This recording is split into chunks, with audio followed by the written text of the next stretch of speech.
This is Wadudi, Truth and Integrity.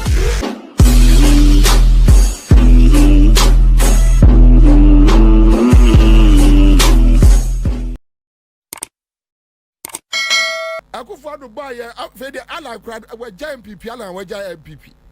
Ba omia so secretary DJ free nsemo political positions and those things. Chale eba be do nsemo a oni unu edili ya tobo. Me trafidie we so catch wa for almost 2 years that Mcdan, be careful. Mcdan, prove to us the $10 million from ADB.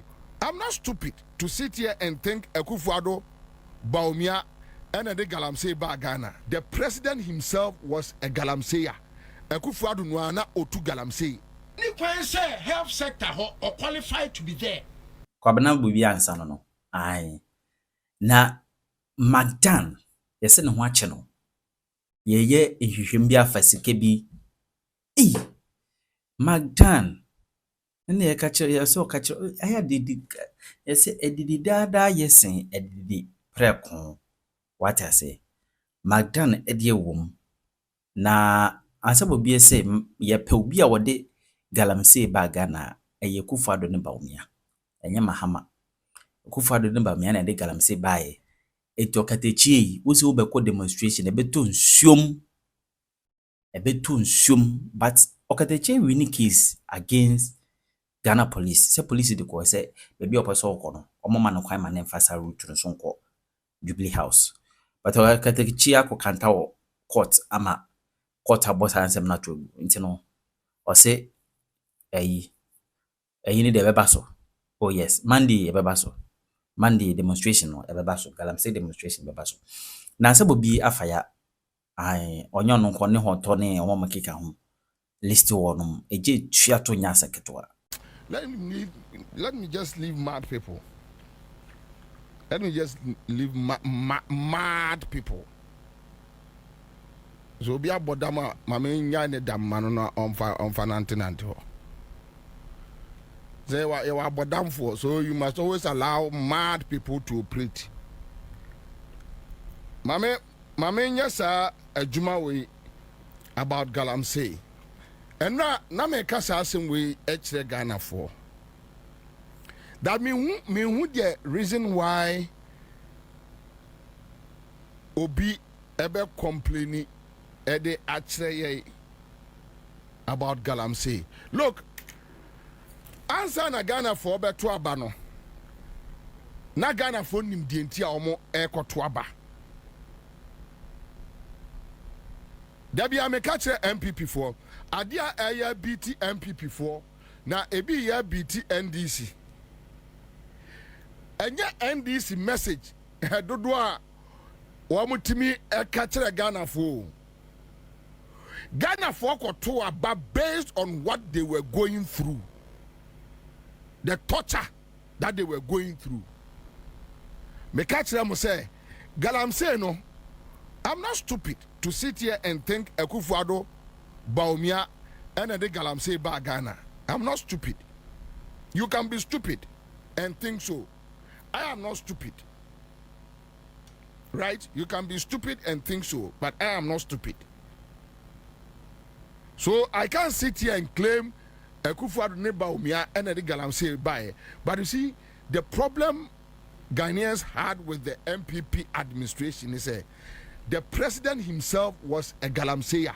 Akufo Addo nuana otu galamsey. Akufo Addo nuana nkasa nuano sa kromfo stupid man no na otu galamsey. Otu galamsey. Very stupid man. Wanwa the president no. Now asai to Galamsey. Akufo Addo was involved in Galamsey. You go and pick a friend say from Pom Boateng report on Galamsey, and from Pom Boateng and Samuel Akufo Addo didn't share about Galamsey. That unfair report didn't say all those things are there. Baumia office was involved in Galamsey, the vice president, and you obey a flag bearer. Aya say na ni abra o so okoto a ohunu so oto nwumu so ya de no a ohunu se stia no won kwastia ni bio ono an office na Galamsey make Baumia ono an office we see mention Bawumia's office as one of the government institutional omo run Galamsey ewo ho president wafa asenom gabi watche as dakonom they were involved in Galamsey Mrekudu Kanom they were involved in Galamsey Abujinapo sa boy no they were involved in Galamsey na say me kote ya or so no onua when this onua minister enti ono say open contract to benyo say there na me open contract na benya me Bobie fa me obey you see obia me nimu the last na me Bobie Ansah ebe am owiase ni obia wo fefe ba me hu wo. But for politics, senior politics, and you can make it like how I made it. You can make it. Politics. And when your politics musican wafa. And to be me politician be me demand say who from Hello FM days. Bepima Empire FM days. No, be bien where one because minimum where you are coming from. What kotra abrosai 1 million sokra I know you. I know you. Opa kotra I know you.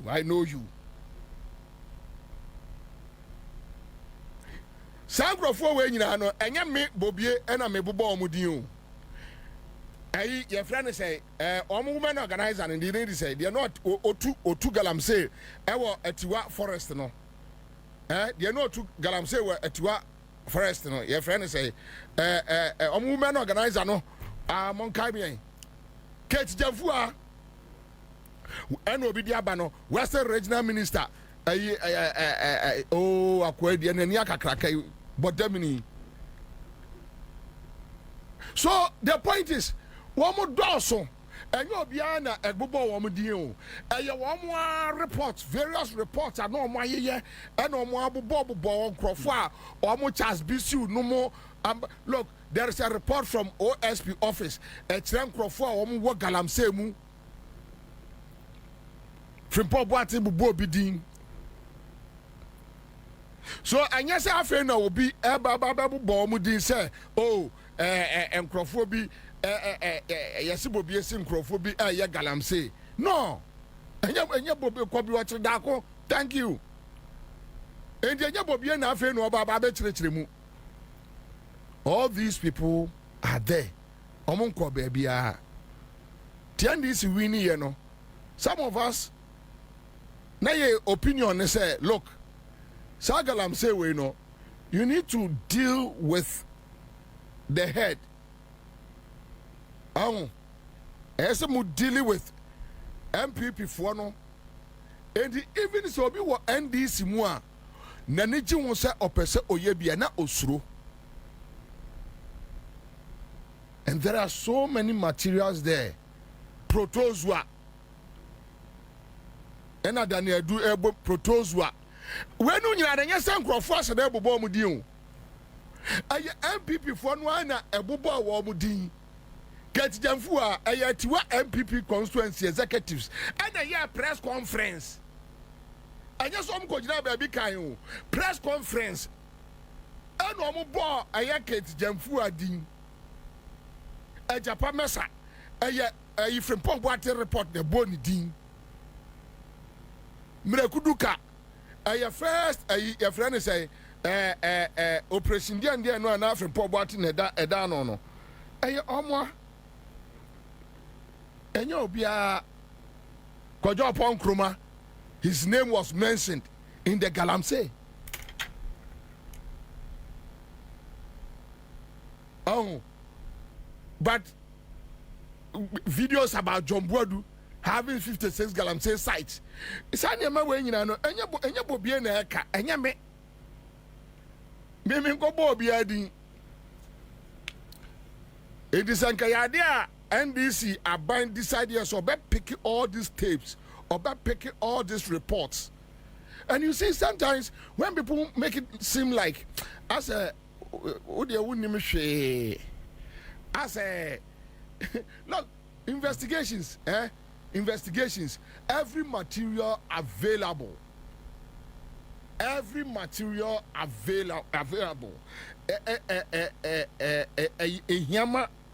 yama say o factor no into your investigations, video tapes, audios, documents, and everything. Look, okay, as NDC, every year na sa and way, based on materials radio for discussing from Accra FM to City FM to Class FM to Adom FM to TV3. So these are documents, tapes. Yeah, I'm up for discussing. If the government of the day decide, they say, and go back rounding up even 6 out of these people, so by rounding up 6 out of these people, go to remand 2 weeks. Go to remand 2 weeks. Why are your investigations? No money bail. Now, a jip Roma said a galamseyer who was a man for be steady. Ubia be steady. And Gabo is in Yasaku could drone on Coco site. Yeah, come in Yaku could drone Coco site. And you see, and no crab aku Obian Beso better sign of Crano, but that's it. And the Crane say, and these boys are woman and yet a yet Galamsey on the land guards a Jumao, any MPP for Nakabum Naye. I mean, it's sad you know. Oh, see, I can't see a crock or my way.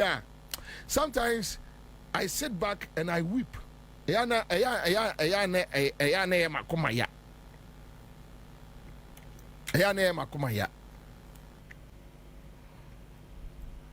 Yenim, Galamsey issue no, yenimo.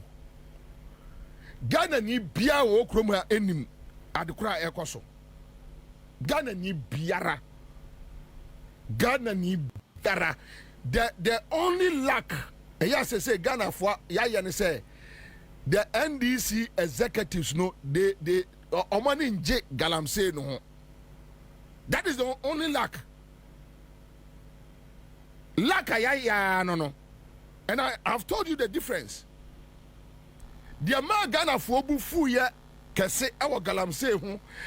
When the president, the certain president Akufo Addo himself was involved, the presidency was involved, yet we release it. Yeah, wouldn't want to be prosecuted or be crowned and to buy Jubilee House or a go paper so say no upon on now transport director.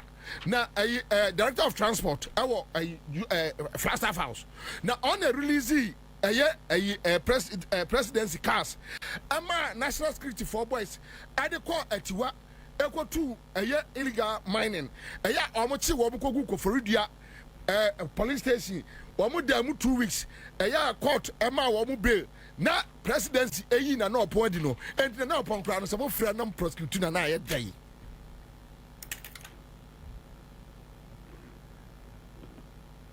Here the obi keka. You can use only that info to prosecute them. You know the court tilts against Edebasem. Nasana Mohan will be free. Busami say, you see, you guys, more yamanaya to say, JM, I said that set up a so pam CJ, and Sana. Why said that ADB? You shouldn't do that. You shouldn't create that impression. John Mahama does. He understands the law. John Mahama, he understands the law. Onimra. Any John Mahama trim say or pam ASCJ and san with me ADB. You guys should stop that. Mona moment microphone perception say NDC I said that say my men wan kasa no an wadi bone. My men wan kasa no wadi bone. So don't create that impression to say John Mahama said that so about pam ASCJ na wanyakoya prosecute obi. Stop that. Munya say na mo adwene ye wo fam dodo. Mo na mo nam na mo keka say asem we na MPP fo na som I was said no opam no, was said no opam no, was said no opam no say. Mamma no ankasa no wadi bone, ne bone na yinama. And you guys should understand that ne bone na yinama. Joma manimra or the mra na eye adwuma. Almost say so mo kasa kasa. What to say? Obia baba catch say why? If that is the argument there, any and Kobe to say your friend say kwabna du buahene omo echiche womo no omo chicho and common try no clear judicial ni Ansah no ma chiche womo nyen ko omo try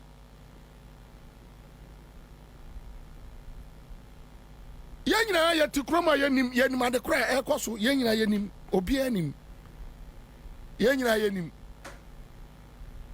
konongo akwaya konongo ahimfo eche no come police for last 2 weeks I said no more frame me ya jano onenamo nobody is interested BNI NIB omakwa nanti akwa investigations afọ hini bi ho otumfo say BNI for na be ka kire ne say saa hini no otu galamsey eno omode evidence na abre no yatu ahene no etu na chia me hene etu yes I am say ne chia me BNI for kra report no ohene no ne nkrofo ne nam Asante region edesu etu galamsey oh ade no odwene wa wonti ase odwene wa wonti ase so yenim ade kura kwaso okroma no everybody is aware this galamsey thing we all know yenyina yenim ade kura AC wo Ghana ase both MPP and DC we know this is galamsey we know mempe enkoma eya na nkrofo edisre say omuhia yechi uni ubetimi no obi ahia no aka kire kwabna galamsey ya say we enye izo we kra say then I ask the person so you know munim exactly what is happening and you are not doing anything about it aden ne kano edin pa aden no enye easy say whether it's constituency chairman, constituency organizer, whoever, Obia or you involved Bia, say Bobia na involved or deal with Bobia. Why should you see the problem we have now? Say you dealing with them crofo ye mamra and them crofo a dealing about your headache. Amaya ukruma. We look at the person's stature, we look at his background, where he's coming from. His religion, then it's like, oh dear, ni party or join. Now down for the one in MPP, now down for the one in NDC. That is the problem we have now. Monsieur Onipa, say who didn't cry, who team power that. Trust me, the moment he be busa wasema. Who say no and I yes pen and one on your tipaye no. And this a new crisis on your tipaye or asem no creho. When it's yes, it's yes. When it's no, it's no. When I don't know, I don't know. Me ubusa masema. It doesn't take me more than 30 seconds or 10 seconds. No, I minim nadewe. There be minim. So it's yes, no, or I don't know. Bobie waye ane debi simple yenim say the yes and no nebu oman ye ya pemra ne bi na di afrafra and ye struggle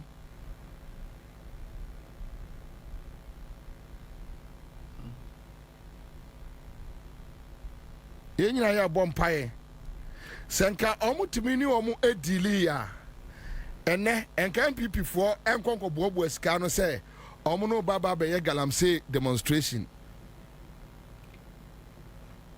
and common combo scano, so mobile ye a galamsey with demonstration. Unipa were no war to galamsey. And they still have their people in their omu to galamsey. Omo that's war. Come by and on come on, go nanti room with just kind of motor share almost what. And now Mono Baba Bejao Baba Becatre, yes, or Baba Bejao Casatro. Or Baba Bejao Abacatro say, or no, to Galamsey. Look at this. Oh. Allow the NDC to do proper investigation with facts and prosecute them. Investigate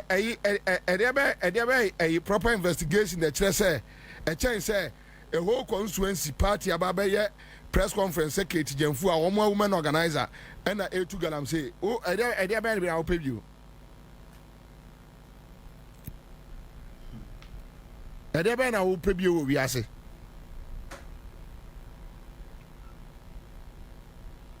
And party food soldier say, Oshia minister, no minister, the car sembia, or fan a Holy Bible, Holy Quran.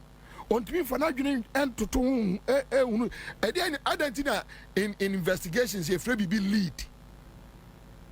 lead. You just need a lead. Lead in one over Pia 7 so. Investigations being a chain reporter from Pomwati. Investigations being a chance Arab. Investigations being a chain reporter. OSP Noir Aye, Yobia, Yakin Kain Krum Hasa. Investigations being a chain way. Who was all your investigations, baby? You? Who was all Benu said, Katie and Fua was a man passing. What should be peer to?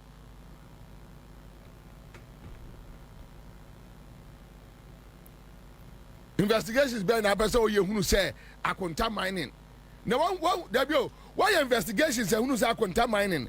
I say your friend say your forest ne in Suansua through illegal mining. Why you say investigations no? Enti investigations being a war train na ansana Ansana, what watch a wound to me. And the investigations now are trying. You see,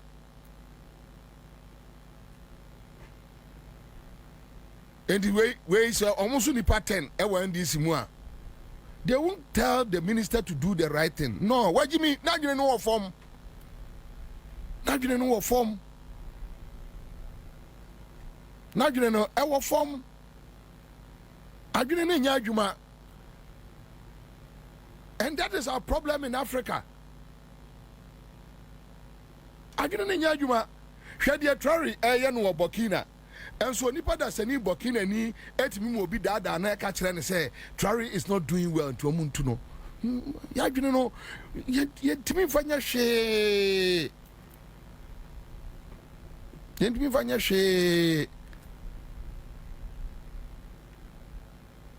Ya who say Accra FM pretty illegally. Accra FM no wura. Ya baba to Accra FM mu. Ya show documents ni bibia che say Accra FM pretty illegally. Ena ya betutu mu. Ena Accra FM wura no nam ekrom na ototo na basa. Ena odi di atem no o kekansem. Na enya nipa da sani na cause sa illegality no. Sa illegality no awo ka no say why investigations no ehunu. Enya nipa na cause ye. Ekuro we ya timi e free ayi Rollins apen so a ye nyina ehia ase ye tie news. Obetia ne say mo Samuel Evans Ota nyansani nie Erastus Donko our information that they are looking for. Erastus Donko information or the information be a bio now pay. Missy, just go and pick from Pom Boateng report and read it. Ubanu Samuel womb. And the other baby now, okay. Now, my main chairman, DB. One, Enipa MPP ni. The entire near Bresse. So no dealing.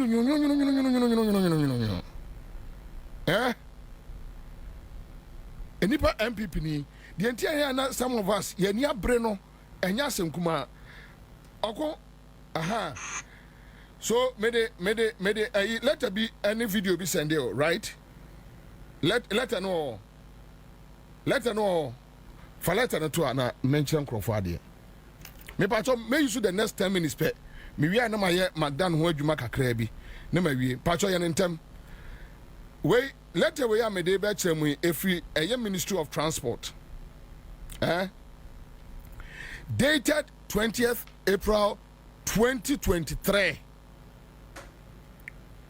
Tio onipakura wasaye kwa Akufo Siama. One no ye minister. Otro de koma eye Commissioner Customs Division. Request for permit to import and clear 3 packages: earth moving construction, hydraulic excavator machines, along with other standard tools and accessories at the Teba port. One side document we, one document we. Oh, and they say, "Oh share MPP niya na." I say, "Ka nipa tu nipa twede, nipa tu nipa." Oh, Microphone be on street in Mundo, Omunim Bonia and these MPP for di Ghana. They don't know. It will cast Omunima de Cro. Omnom teach boy ya campaign and almost sorry, ye. Adia MPP aye Ghana, my way no. Say, would when you be a you won't sit down and tell me, say, young train warm.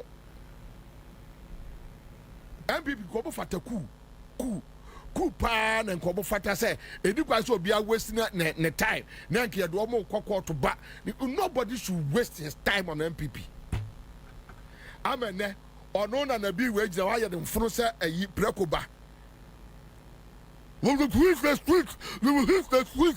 We will hit the street. Wait.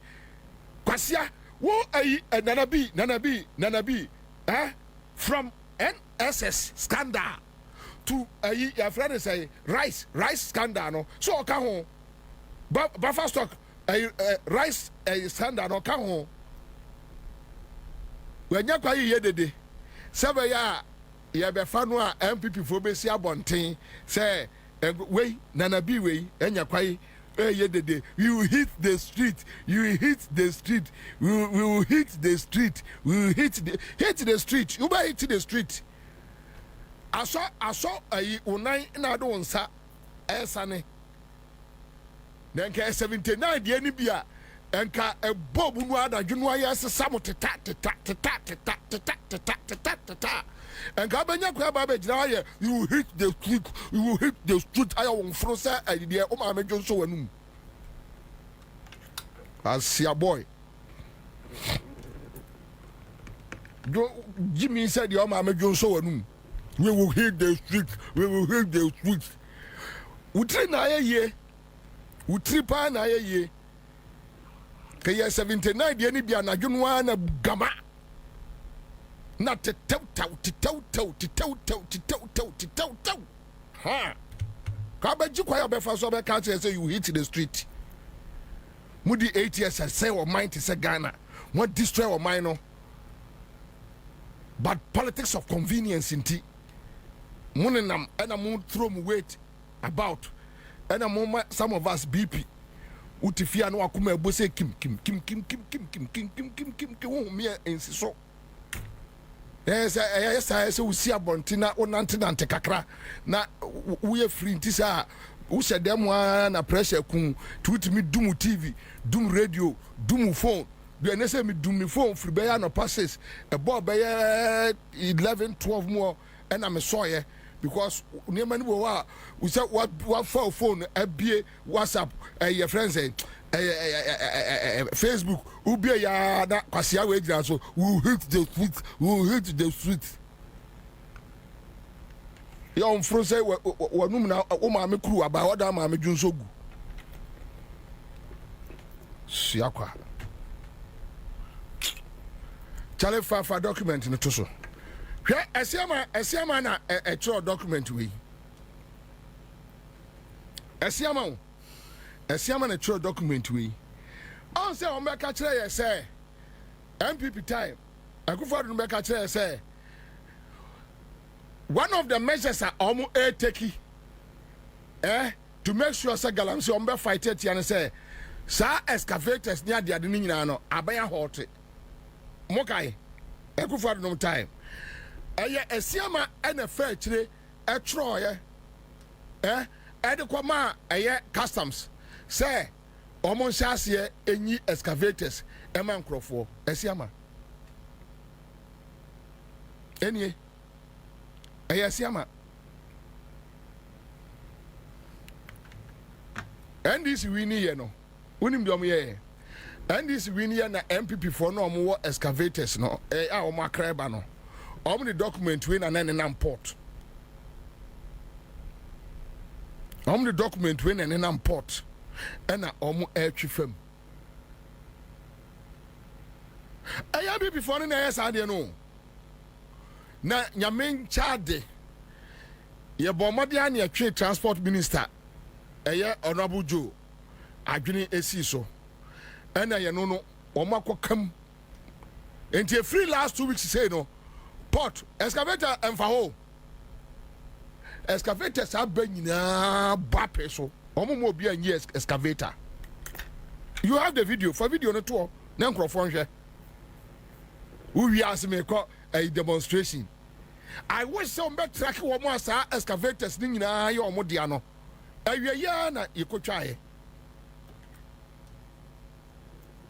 omo akra excavators ne ba no omo no dia kwa akogu wuram enie awie ya na yekotwae no sound that's okay enie excavators and komakra airbanie ni nyina ka port awie obekọ eguo just imagine these earth moving machines na so mo de ewura mu ahwe hwe ya se wan ko mo ba esia ba bedi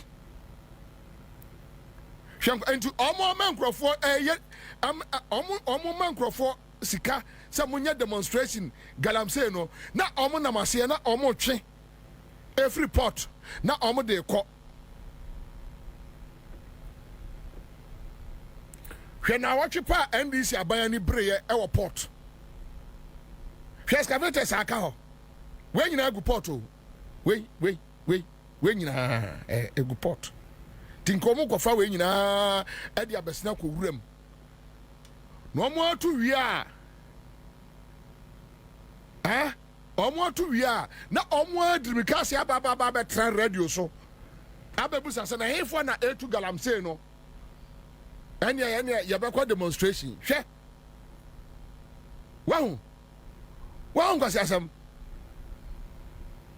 asam because NDC buy no NDC settle nwie no and do nkrofo no atwi fam now just 2 weeks operations per NDC air port share excavators abeka e wo ho enti yemfa no say from January December ya to abani wie no a omo nkrofo no nim so omo ekofie no yemusa se excavators dodo say and omo twi fam busa ho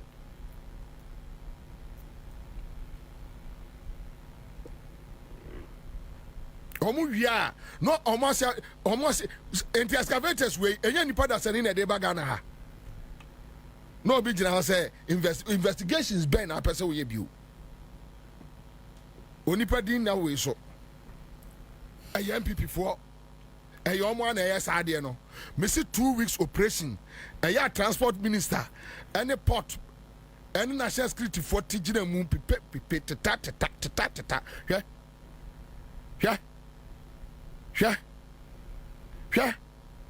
Swahu someone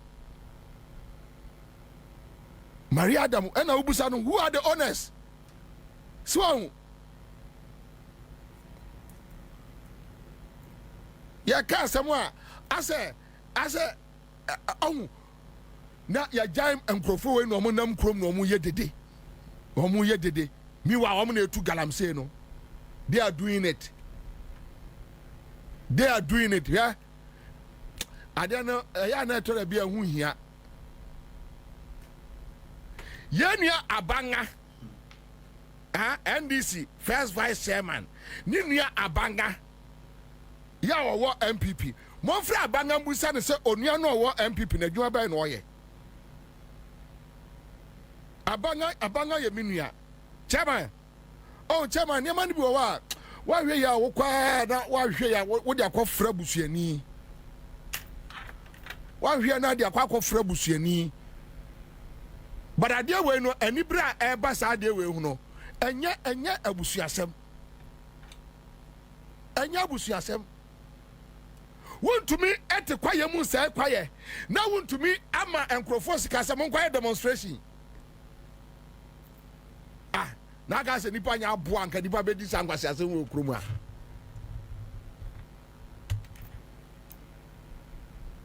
omo di boni bebre ene omo no a chase kreti eye enema ye se o man we ya yetimi no eniafo anu o ma cha omumu mienu wo de wo kwa ndisi na mesome kwa MPP na ye hunu se de ebesi ade agro na fa yeah that is what is happening o ma ya yetim sa pacho me dase operations kakra bi hwe trucks are cover port ti just imagine sir omo yi sade we nyina ade akogu ewuram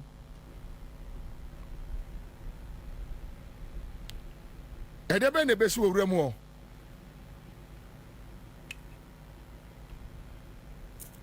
imagine so omo yi we nyina ade akogu ewuram ede ne besi ewuram o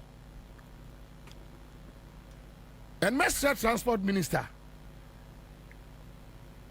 I am glad say at least you were one minister ye ka asem kire no a odiso na otu ho anamo. Comrade Joe, go beyond just somewhere CZ a excavators no.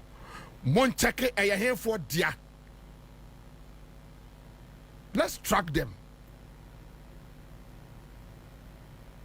Omo boys gurem, omo boys kusu ye langa da juma. MPP for boys kusu ekuratuo. Ene nam krom no mu din kwase asem.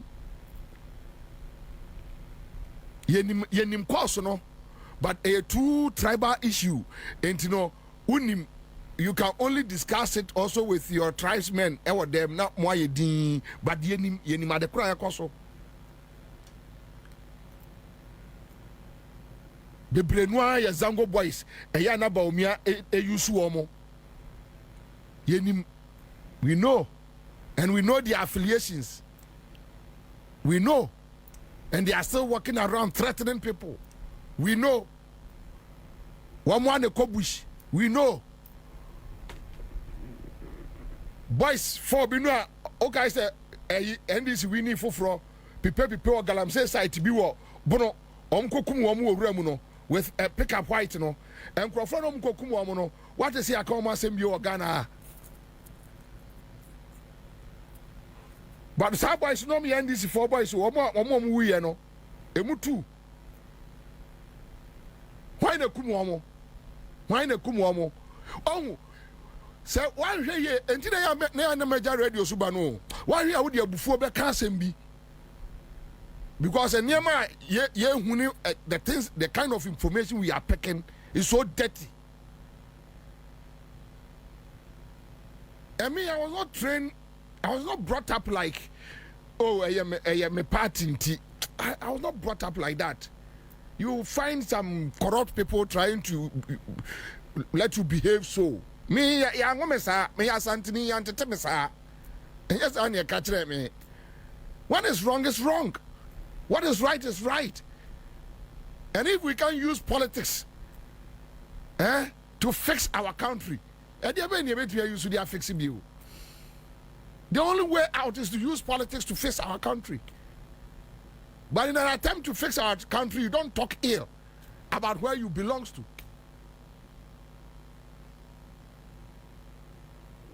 And it's sad. Sometimes you sit back and you watch and you ask yourself, really? It's so sad. When society becomes so mad about money, everything is about money. Give me money. Let me have money. Let me gather money. Everything is about money. Who has more cash to show? So society drew some level, no, where people believe that yes, they are cash. We are dead and gone.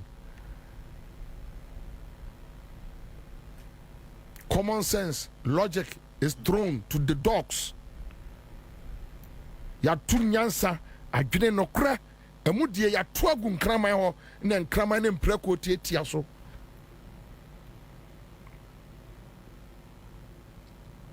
Indi di o ka nokra no ho ahi obi ka chem se Bobie unim se obema nkrofo atai wo NDC mu all time is say na nipa no mehwe tribe ofiri mu oka sa e ka de kamika chem se wo ta asantini ameme fa ho bai me gina so sa na me side phone to so na so next time we are penny asma me ka kire on e be onwa what time and so what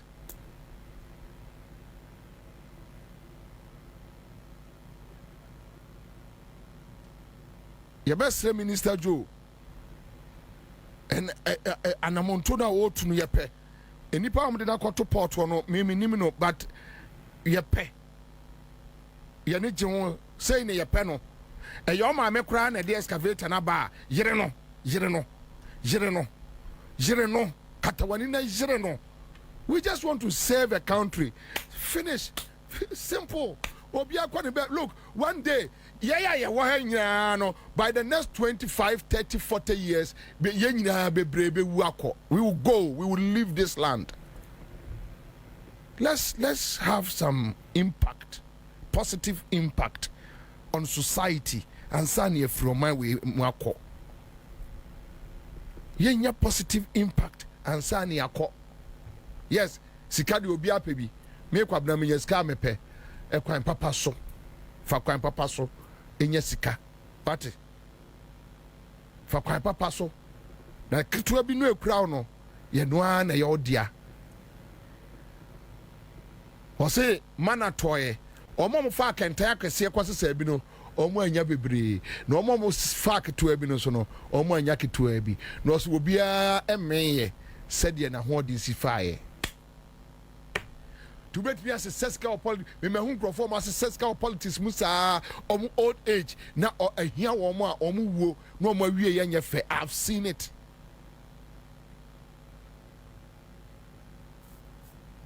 I've seen it.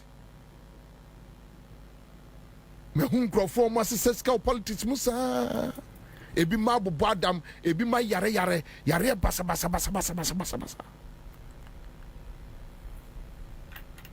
Ebi ntimi form mampie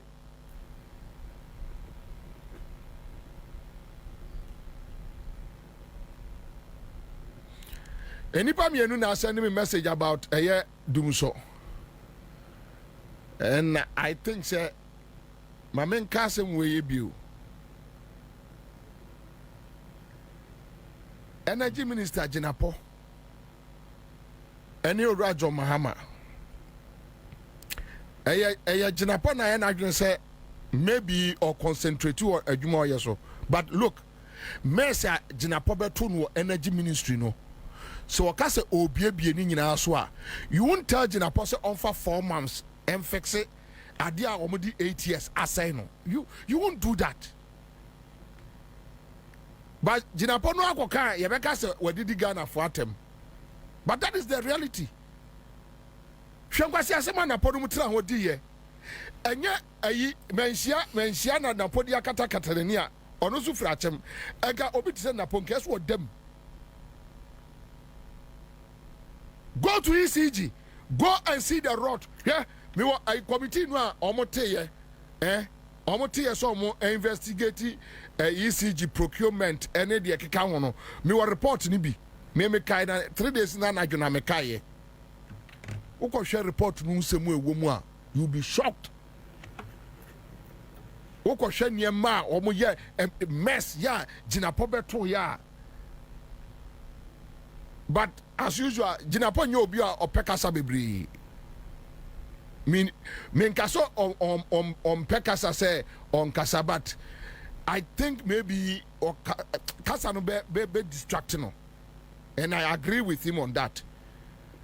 Enti on focus but say jinapo say o si abonten pa kire niema akoso energy ministry MPP fo be dwan okrum ha you run me see ECG report no jinapo pa on ye press conference no on breaking it down kire Ghana for no mu nkwasi asema nkrofo we yadi nka Ghana fo be pam omo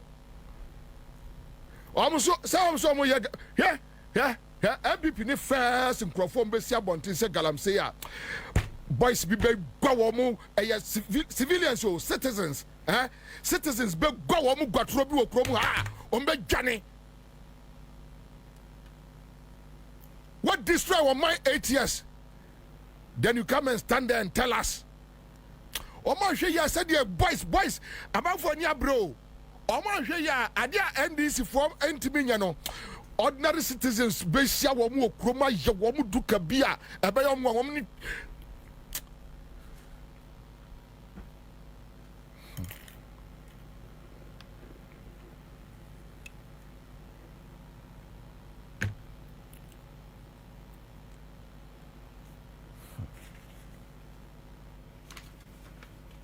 who the 8 years destroy our mind say within 4 years which don't come kwasi asem Akufo Addo Jimmy for way kwasi ampani way kwasi way na no man so way to be the 8 solid years aside Ghana then within 4 years you are there talking nonsense. Yes, you talk nonsense.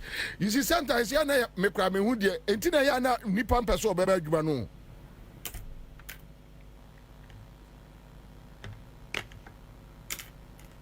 they insult John. Akwa Jimmy Fobi. And this ni Jimmy Fobi. Oba page ya. Akwa ba kukura so ba bebu sabi. I identina your friend say your friend say also the identina Akatakyie demonstration. Na Akatakyie demonstration memfa ba anko boni trim nkuno. Memfa ba anko boni trim enkuno. And I know a guy be watching the Akudi birthday. And you this for a call a partner say. What bodam? Okatakyie free aguna mimi fra santemanpon. Memfa ba anko body trim. Na de onu free volley esia volley dia oni nkodi agro. De free volley e wo ndisi mu sia de free volley e wo MPP mu onu ni nkodi agro. Na mimi de mimi no mi fra santemanpon Okatakyie free aguna. Entimi fa ba anko body trim. Wa boa. Wa unya ndisi ni a wagimi a onka sa asem we da bole ni ko sia bole ni ndisi ni MPP ni a oni ni kodi agro the same people are insulting John Mahama ko your friend say Gabi what da ko last week ko the party as ko hwan krofo a NDC fo aneguo me to party obi beba me to party da me frɛ obi a obi beba na de ofri bolisia bolenia ono ahusu asia ni nua mimi free asante mampo mi hu aguna ni a me de onya mi nua e na mo free say asante fo ya jimi mo free say nim nyansa nim nyansa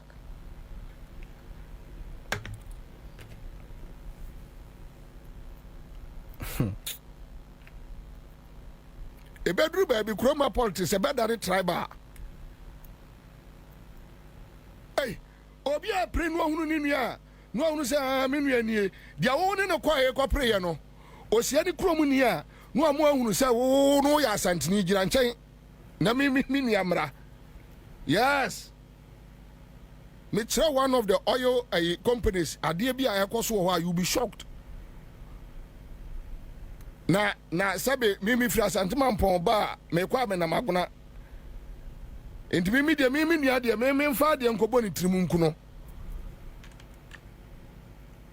Oba NDC a omo de no akwa omo dem omo frɛ me. Wo mo frɛ me busa me.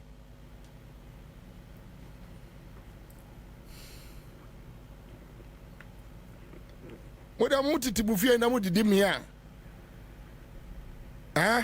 Na mo keka nkwase asɛm. Timu fie na mo didi me a na keka nkwase asɛm. Me dia me fa ade nko bɔ me nua trim. Na obi kohyia ono ne dia no ni agro. Sir, I see.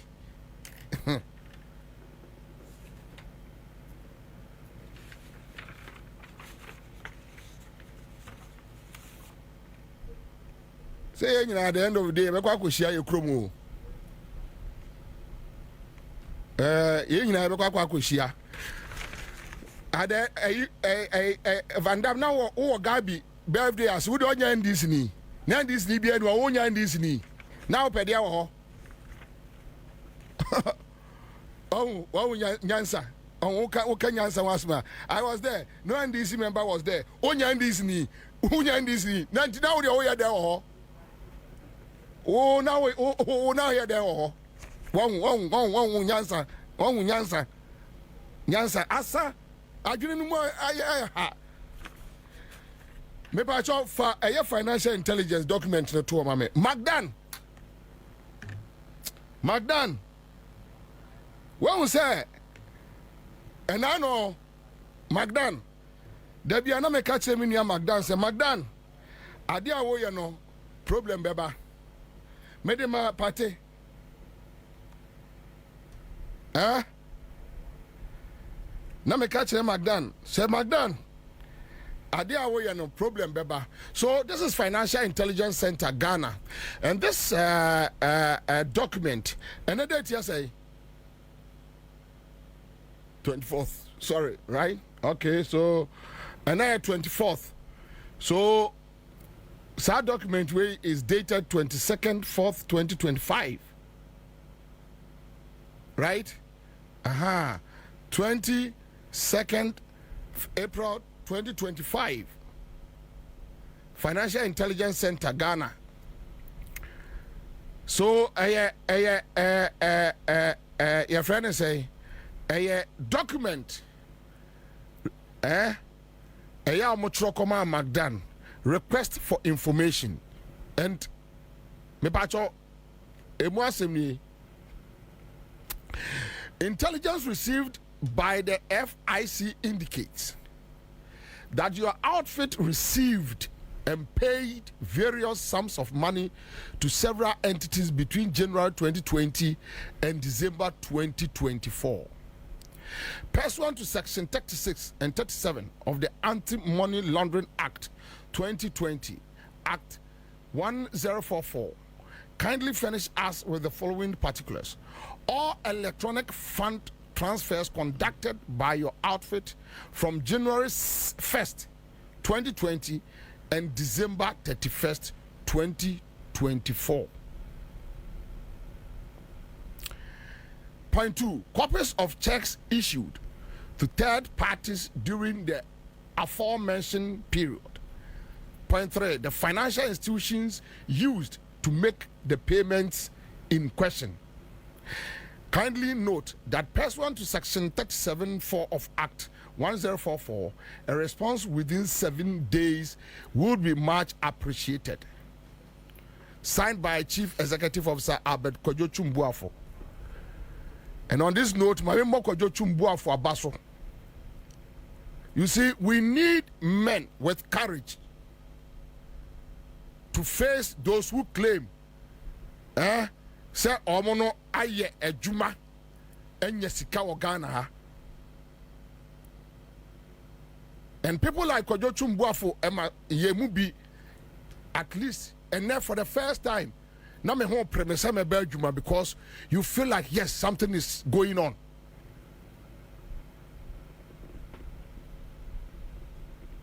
Something is going on. And this is Mcdan. I deal with another be a catcher Mcdan. Say Mcdan. Adia na wo kwesi AJ jaitie free akọ. Never you advert ni free akọ. Idiot. Hey. Akwa bi also kwesi AJ block ni free so ko. Yini free so. Mvaso abena also. Take him off. Take that guy off. Kwesi AJ take him off. Kotie ba before fro obi answer.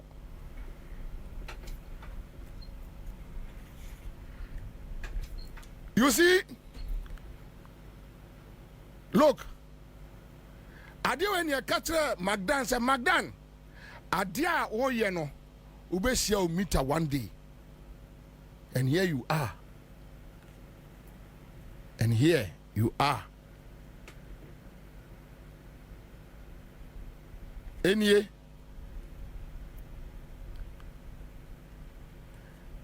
Omode Adia no call 22nd. Right? And now 24th. In the case 5 days for him to respond. Information I had to say or say unresponded. But win him. Mcdan will be joking, and I'm telling you, Kojo Chumbuafu betchen bibi. Kojo Chumbuafu obetchen Mcdan bibi. Small one. They are joking with Kojo Chumbuafu. They are joking with him. They are just joking with him. Look, that guy, when it comes to, radical movement, maybe because, I'm a radical. Yes, because probably I'm a radical. In Tinebia, I like his approach. But Mcdan, Akwabia, or no, Okosi, a dine, Okoya, Abaya Sase, Ewa Tema. Not TDC for Koya, I or no, say, or JM, a campaign, so Koya deo. And I'm saying, who this guy JM campaign? And I think you dress as CBS so near Chabico. Me, look, Onipa MPP ni on, Onipa MPP ni Yenipa. So only a customer is on a car and Boko. They don't know them. They don't know them. And Kojo Chumbuafu, Mcdan, prepare. Nadia Ebano Esso. Bro, you are my brother. You know I like you a lot. Me pewasem. Yes, me pe Mcdan asem because Mcdan, no one your politics. Mcdan and your politics, the man ye. Men who dear Mcdan who ye me nim at Unipo convince no Nina Gabi or Dako defo yai. Mcdan ye wajuma, Tano baby, you are Juma, and a dada o, and a trade fair company CEO, and a trade fair company no, Onipa would din and you know, and Sani Pano, on a Yoko boss. Mcdan, one said you are sitting here, once I catch them on some ye. Onipa who use now yes CEO until me political position me say look at say here the way I was say mobile also Mcdan say here why mobile Orias no ye kasa no mo toto o mo nsa left right center no where are they unim say Mcdan lawyers ne half adwane agya no yes omko e bi shift ko NDC say a game omko rewura mu but the only person that I know and I trust, Kojo Chumbuafu, Mcdan, Motam, we say G string a cry belro, and as I was shot boxer so what the Anyabegumo, Motam to say the Oba, I bob, bra, Nimense Saba, Motam, Mcdan, Motam, I'm telling you. Some of us, we know what is coming. A best shock you. Second letter, no, fatoso. And the information we are having is that Mcdan, only a friend say, Akwawe, needing to say, ADB. Wouldn't say ADB in Mcdan, I get $10 million everywhere, even documents, documents to cover it. So $10 million no, I have problem. Can Oforiata end on any yes, no? Oh yes. Yes. Enocho, Kwajo Chumbuafo is a no nonsense guy. South for no near pe. South for no near pe. South for near pe. Shejing na.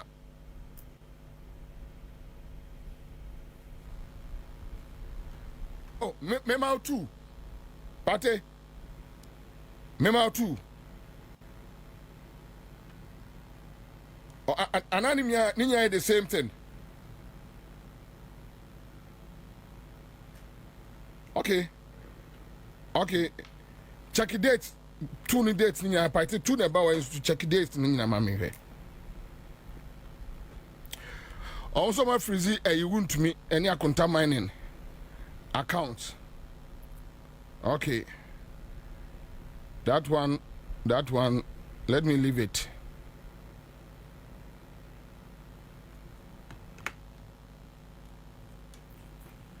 You can't some tremo.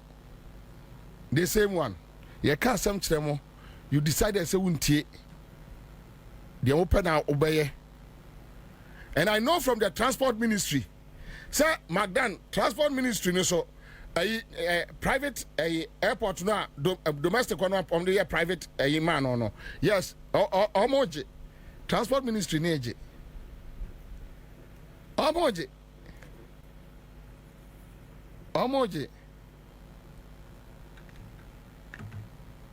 Ubaya na asesa police for edi wachi. Menamfo for soldier for bi na ye wi ni foforo no.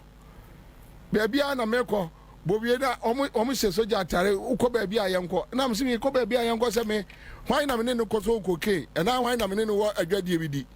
Mi kroma me no obi antwa sase o manso. Me no obi mi nkodi obi yire. Mi nkodi obi gachi. Me no obi ani bibia ka wo kroma na me namo a me di soldier ne adi machi. Na da NDC be free power so adan me dey.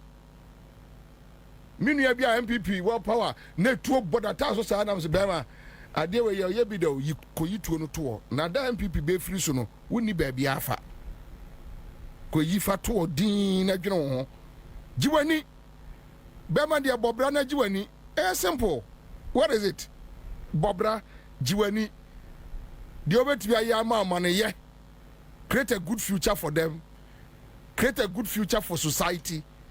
You die and go. That's it. No, Titia, Mcdan, Utitia, Crofosu, Namikache Mcdan. And look, I will say this and still I'll talk to Mcdan because I want Mcdan to become a better person. He is my friend.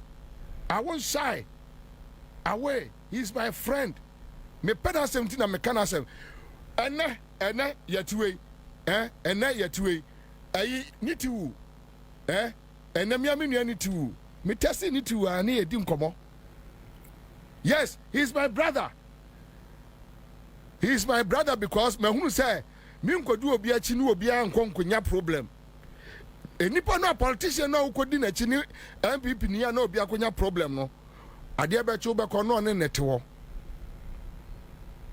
However, say ya bone nko ade a meka kirewo na meka no nipam.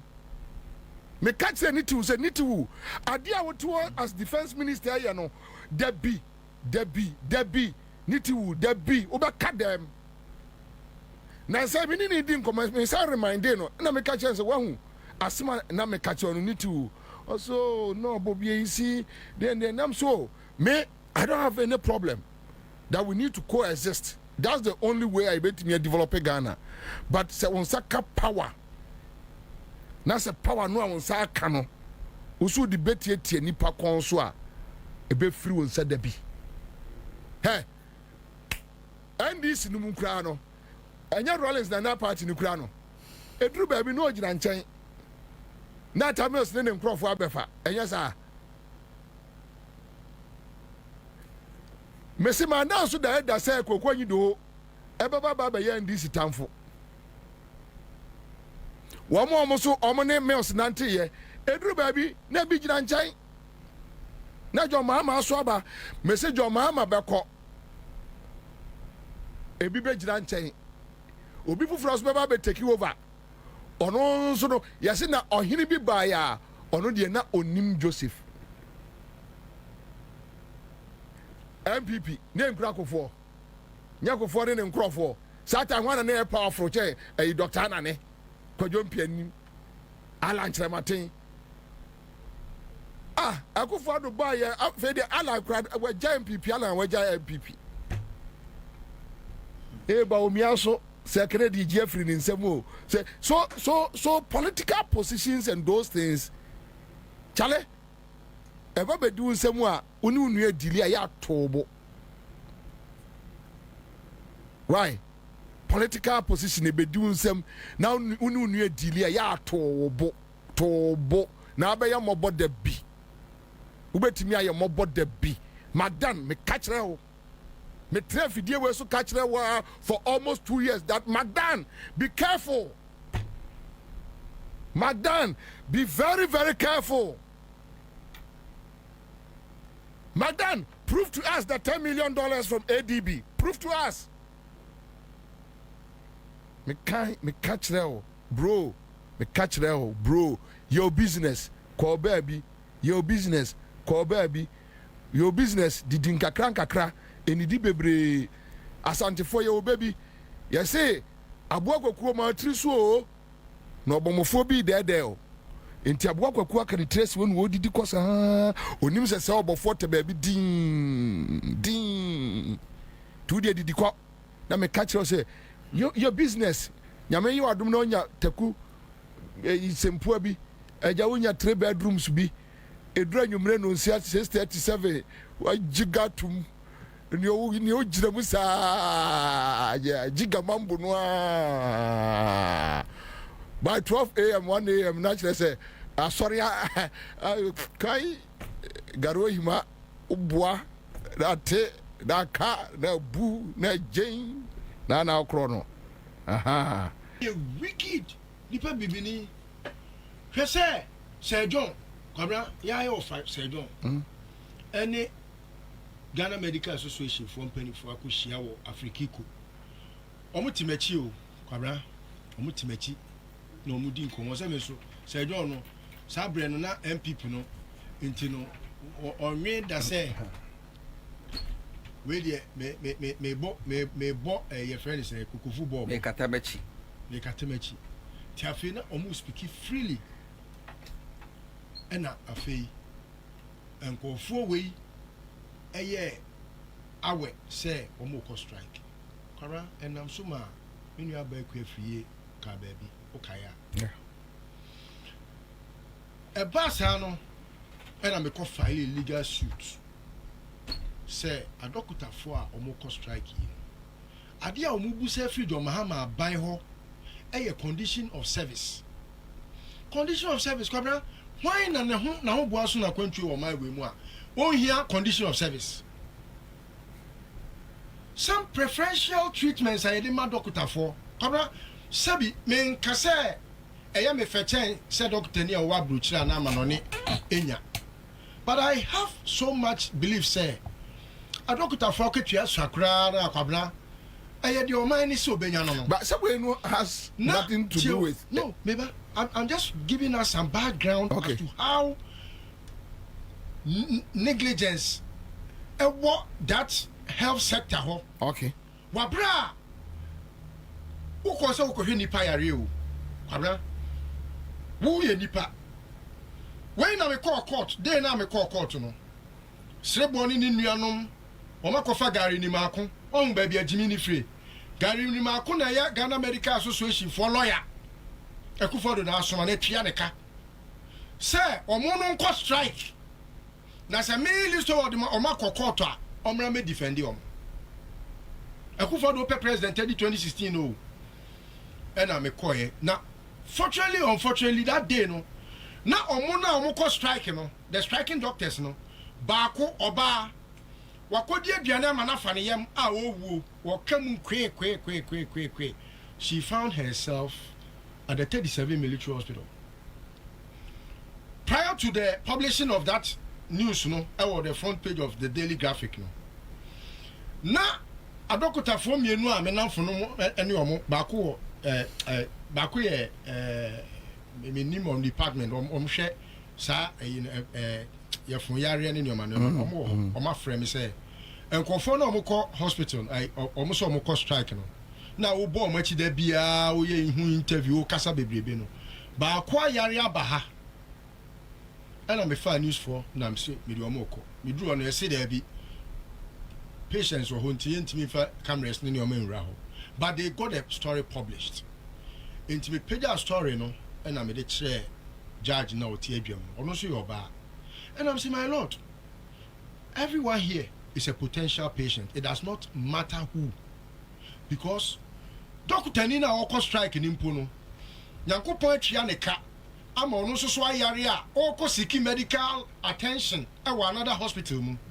enti my lord say wo mo say because of the hypocritical oath now maso ani ntino omo ye essential service workers enti omo ntimi nko strike na mo negotiation bi a omo ne abanye. Let's say aban so say aban so see to it say ono so negotiations on your moye no omo kwatena so no omo nya my lord these are my reliefs omo hu say judge ni bebu aten no they have to come to me for a plea just so that judgment in the end chain but omo say they have called off the strike they have no jani or me so ntino once they called off the strike yeah that's it since that time omo timi call strike bi because they can't copy our resurrect it and then who names a doctor who con who person be doctor no wo salary nie onioma ye de be ma unie kwabla obi person ye posi obi person ye soldier obi an sell say kwaya doctor so and your man our facilities nim kwabla how many times and I want say doctor bi watimi ababontia be ka che Ghana for say mu na ye hwemo wo de awon nyini hu mfiri mo no de nyankopon nti wonyare wo ye doctor nti wonyare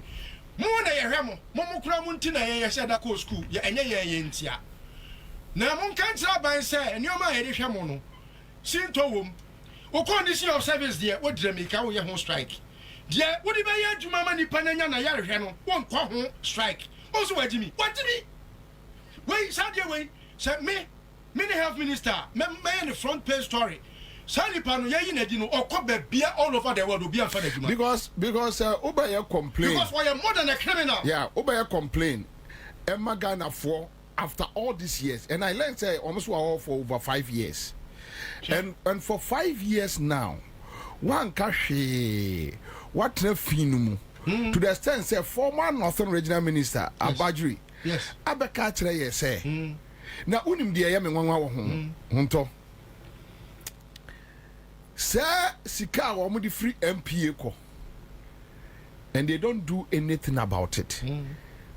Yenu Penny Kwame Sefakan was the negotiator and was aware. Into the near cost what Tamale Hospital wouldn't you know. Obeji Sika is what they quack he was aware. No, sir, according to Abajino incubator. Kwame Sefakan no born a man and Kwame Sefakan and Mustafa made Kokasai. So they managed to get them some small money. Sell Monfa and to Tony Emma. And the time Onunya leak ni say Afedie and Crofono. Before you proceed, can I ask a question? Okay.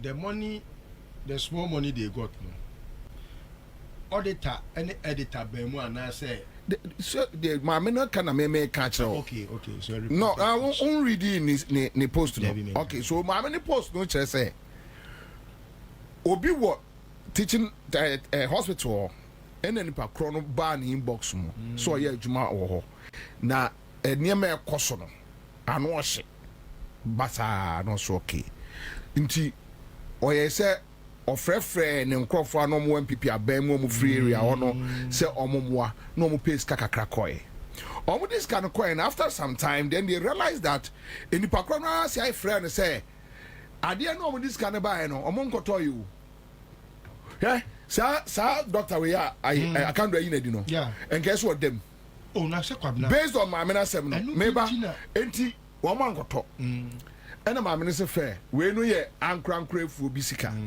ena ofre Kwame Sefakan say oh omo hospital omo hia mo akakra ti say MP betimi support omo no why not so Kwame lobbied for them and Mustafa made releases Kama Hospital no, and it's kind of could do, which was a good gesture. Yes. Kind of could do. Mimi problem with Kwame is that so all these years not only more problem na not to why you break the 80.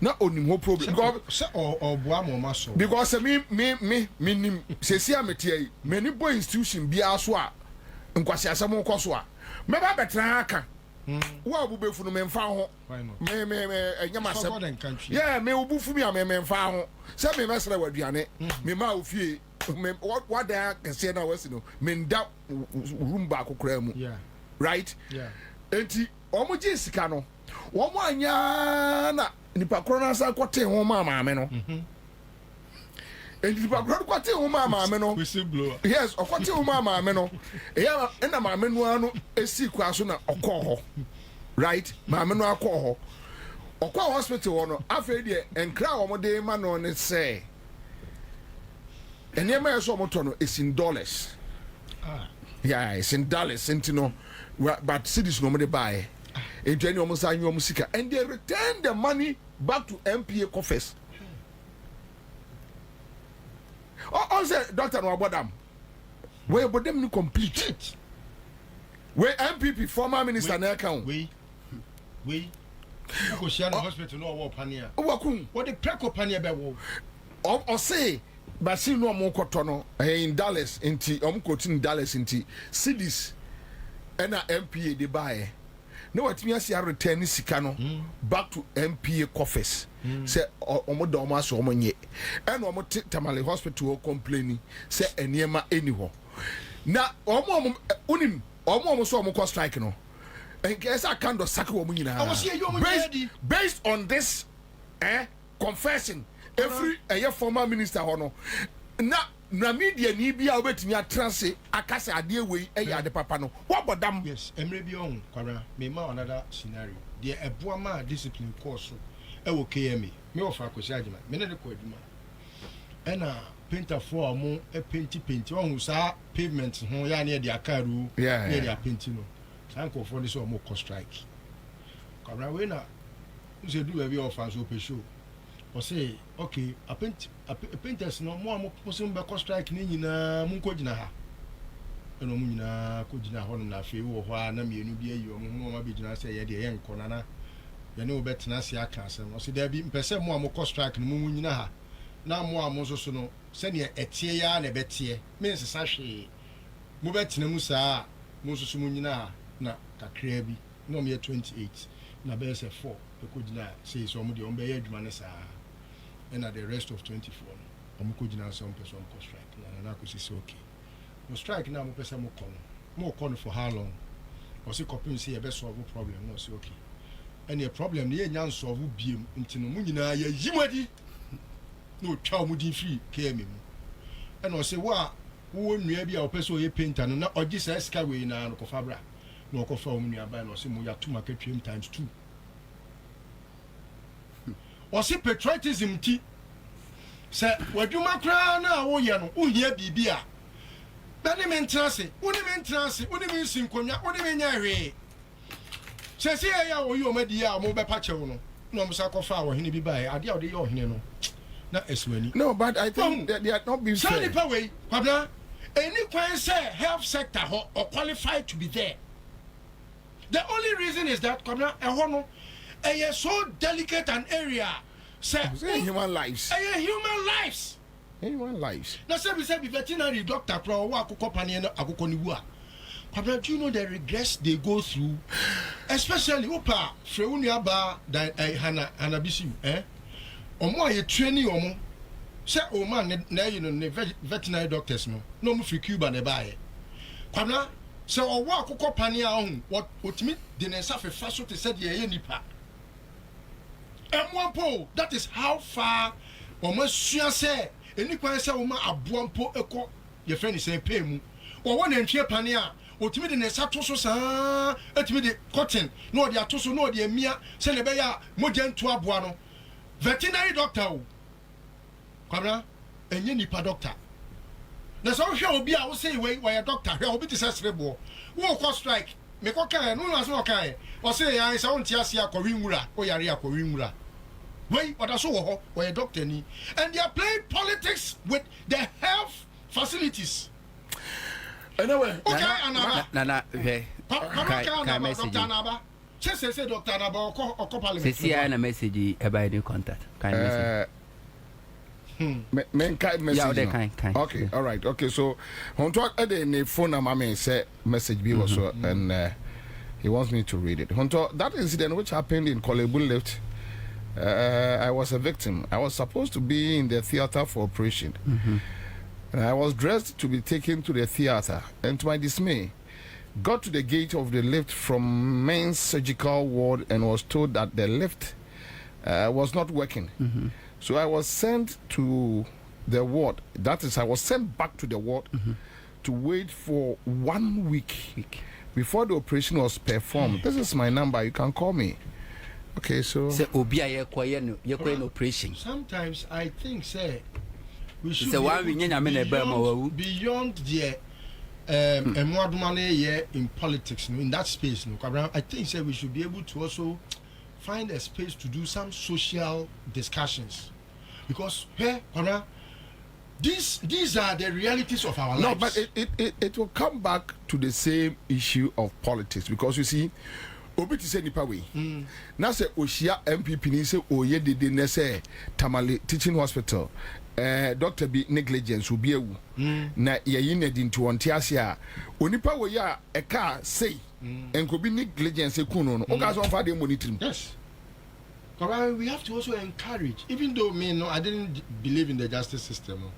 Now that we have a suspended Chief Justice and a new now you believe yes, I think we should be behaving like yeah, they should be attending court. Say sebi negligence of duty no punishable by law. Yes. That is what we have to be doing. Me problem me tia me wo we ase e wo Ghana no. We should be going to court. Yes, Asamuesi Ewa Cry from Studios. Mpacho bane na ho. Yes, Asamuesi wa Cry from Studios. Na Asamuesi ene say microphone we ayira. Bobie ye say otuka e na gongo shia Bobie wo Jansen ne so. Ene ehunu say Bobie ye so ye senior presenter wa Cry from one atua microphone no.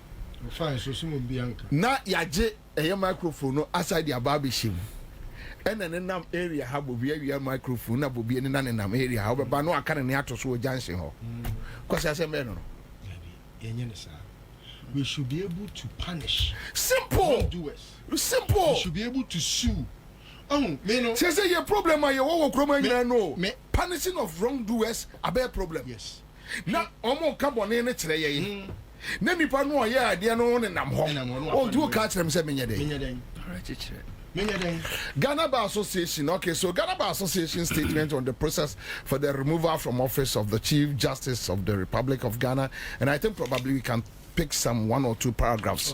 Okay. So over the past 2 months, the General Council of the Ghana Bar Association has been closely monitoring developments on the process for the removal of the Chief Justice, which has culminated in her suspension by His Excellency the President of the Republic of Ghana. Per the Constitution, Code of Ethics and Regulations of the GBA, the GBA concerns itself with matters affecting the legal profession, which include but not limited to 1, defending and upholding freedom and justice in Ghana, and 2, the maintenance of the independence of the judiciary.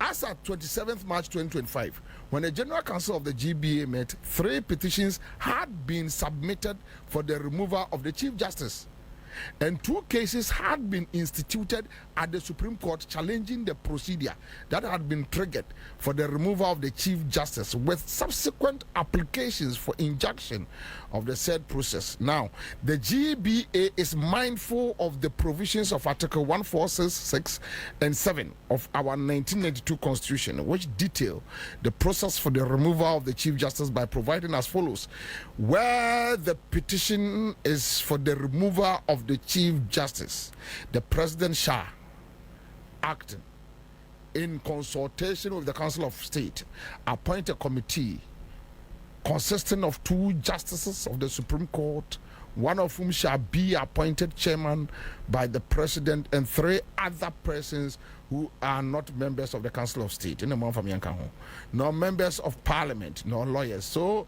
7.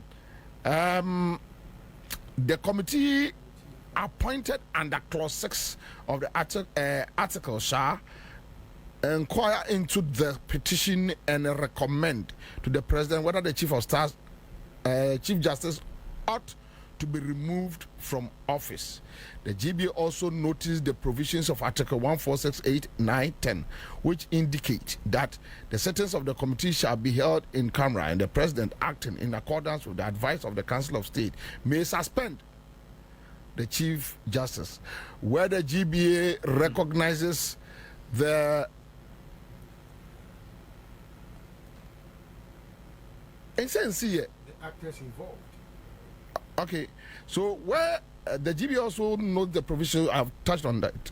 While the GBA recognizes the constitutional prescriptions for the removal of the Chief Justice under Article 1467 to 10 of the Constitution, and mindful of the fact that presently the entire matter is Sub judice. Okay, the sub judice. The actors involved in the whole process should have the time test tenets of the rule of law as their guiding principles in its application, and follow the spirit of the law. So it is expected that persons who play even the minute role in this process will bear in mind Article 296 of the 1992 Constitution on the exercise of discretion, and will act in a manner that safeguards and enhances the independence and image of the judiciary. Justice emanates from the good people of Ghana and is administered by the judiciary headed by the CJ. The GBA shall carry out its mandate to defend, strengthen, and enhance confidence in the justice delivery system in Ghana. The GBA shall remain the conscience of society, so it follows on and on. But control GBA for any say yemfa say nana mamensa enche obi na menche atifo ne ahwefo nyina wie. Ghana Bar Association say I will request a dampari di nibi. On say dampari. Or muhu say the brass one or becono. Now more magini sike di pa say contract nibu a muguso amuyo munya nyinyi. The omuya the man who say omuya lawyer to him who say they ran to court. Say court to crime preventive president from removing who and as a president kwa na mo onyo na be appointed. Omunim say e yankwasi asem. But no person mu ye bi madam pari who say sika na aka ho ne de. Enye say o ma nyanko wiri nto betimi aka so mo return this sika no. Enti ashe. The same thing. Ghana Bar Association in this press statement to read here. The akwenya say so mati sem crofo. MPP for na Ghana Bar Association mo ye dey. Enti wo so mo so be kasa. Na mi hu. But so what this statement from the buyer? Meaning the more patre. Just tell the president, say, Mr. President, thanks for the good job for respecting the 1992 Constitution. Period. And now can I one. It's simple. Said you get to Tokunuka. One tiasie. Said you get to Tokunuka. It's simple. Former Chief Justice get to Tokunuka say, no matter how many noise are made, the law is the law. No, and found any statement, threat of a year protest, agitation, said ye nano na be a diamia. Instead of himself or Bekwa Cope, Sebu Afasidru be afa. Na funu swati no na wana you agitate, you protest. Who cares? You can make all the noise. Can we then the law is the law. Nana, yes, where be do aduane anya ya se kwaku an nsashi asekan. What did the agent crofo?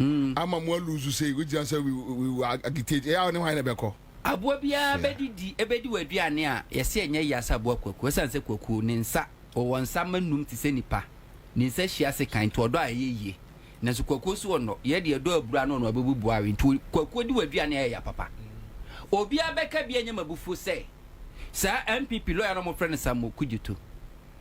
Sa papa ni hu na me kwado akura nkwan. Akura nkwan. Ya se ni hu no a me hwe na no hu nwi na me kwado akura nkwan. Omo hu meti o. Omo hu amete. Ni suba ti se abu akura. Akura wa ye kromfo na ye kromfo sa na de kwada kamenem. Kenim se nipa de wunyini du pempen so bia. Boni bia ya wo ye no wajai. Ensemfu bia ya wudi no wajai because when you say we do no abanda kamena.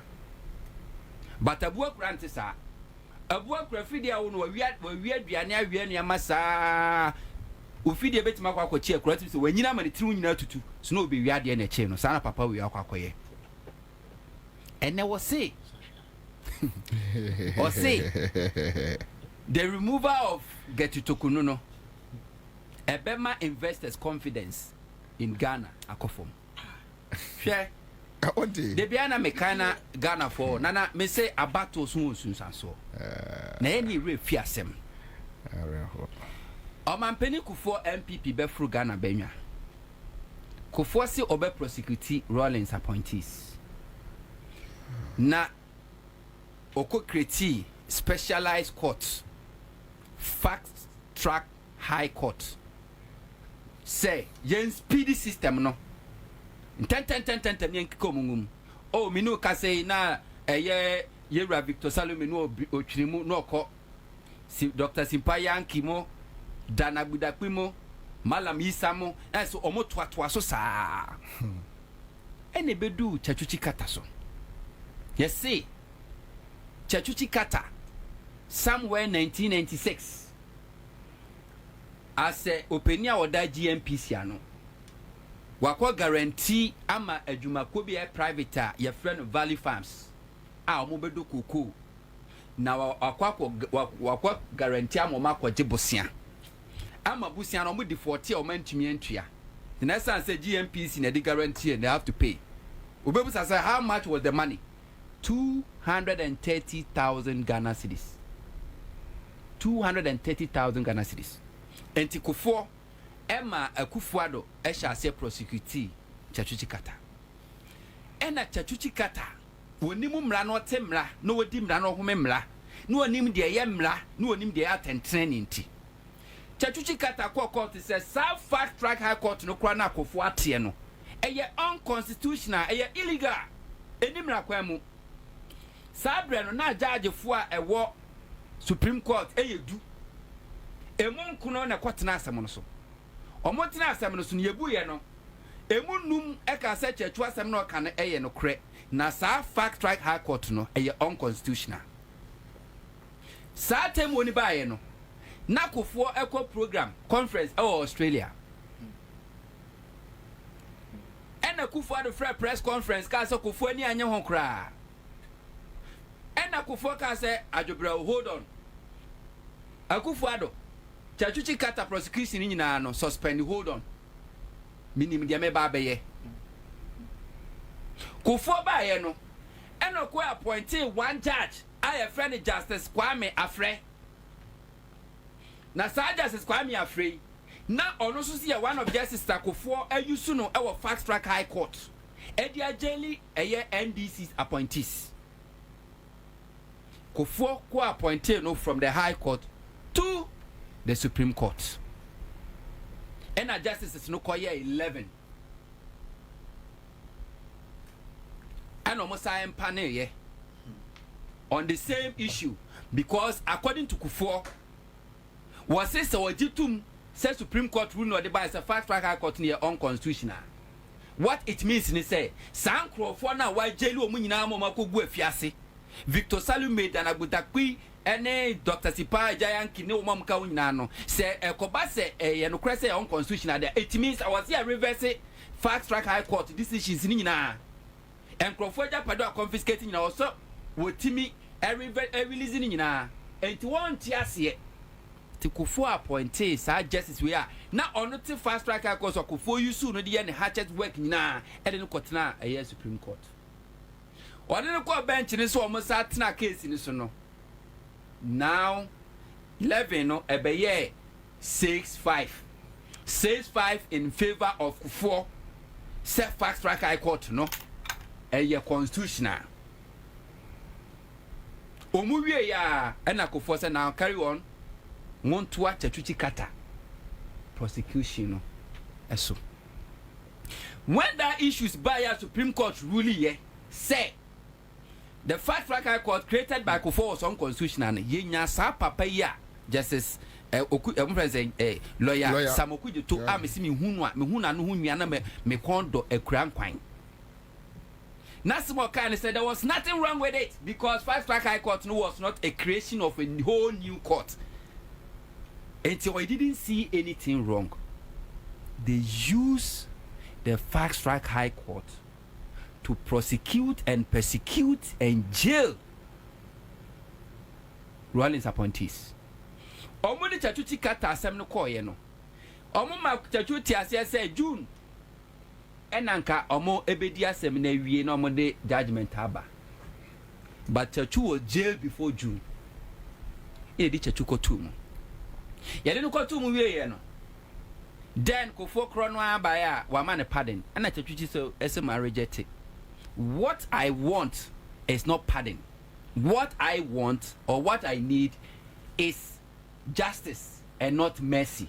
And the Kyatwikyi kata after said wenya asthmatic attack no that hospital oxygen sini so nyina no o ka se on pardon no nka wonwu o patentrene ampanyampa after several years a judge for no bi Akufo edo mo ko Supreme Court ni akoto just to jail Kyatwikyi kata I fed a year Rita Aban obepa che osunisuo say waye bone atie nyame eni Kyatwikyi kata enti Awurade eni Kyatwumfa ne bone nche no so ma kwan Akufo eyusu ni di sa wu di bone sa amene ya paper fear records mu say Kyatwikyi kata say a convicting so a criminal for causing financial loss to the state no ya paper e dey free record mu.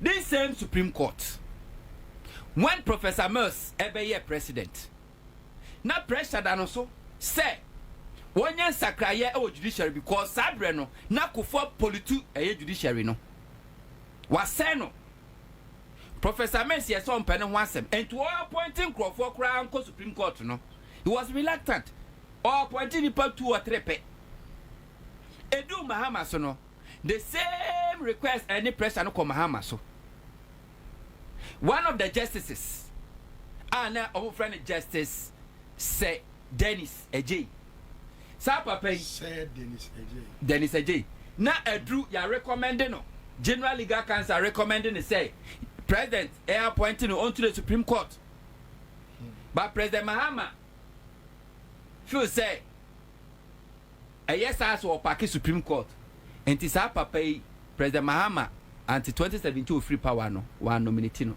Akufo Addo so ba no best align to will be I recommended no to go to the Supreme Court because say no move so anything in the was sideline. Then Akufo Addo became president. It me up Pakistan Supreme Court and I mean because the Supreme Court justice about 14 Akufo Addo appointees require 12. Okofa 2020 a year 1 election verdict a year. I judge 4 and so now motna so no. Akufo Addo's appointees in was about 5.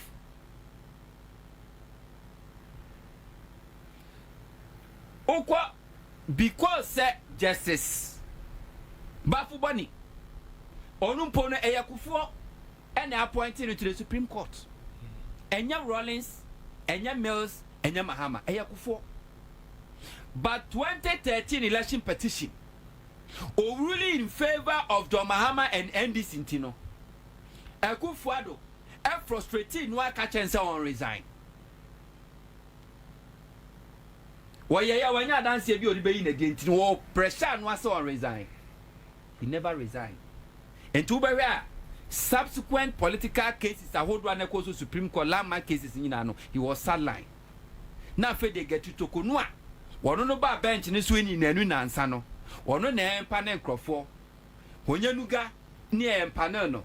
Some MPP candidate here or contest say a year wo central. Na on your panel no na Bafu Boni senior justice on the bench no mean at all because Akufo Addo will say oh nyane bidding.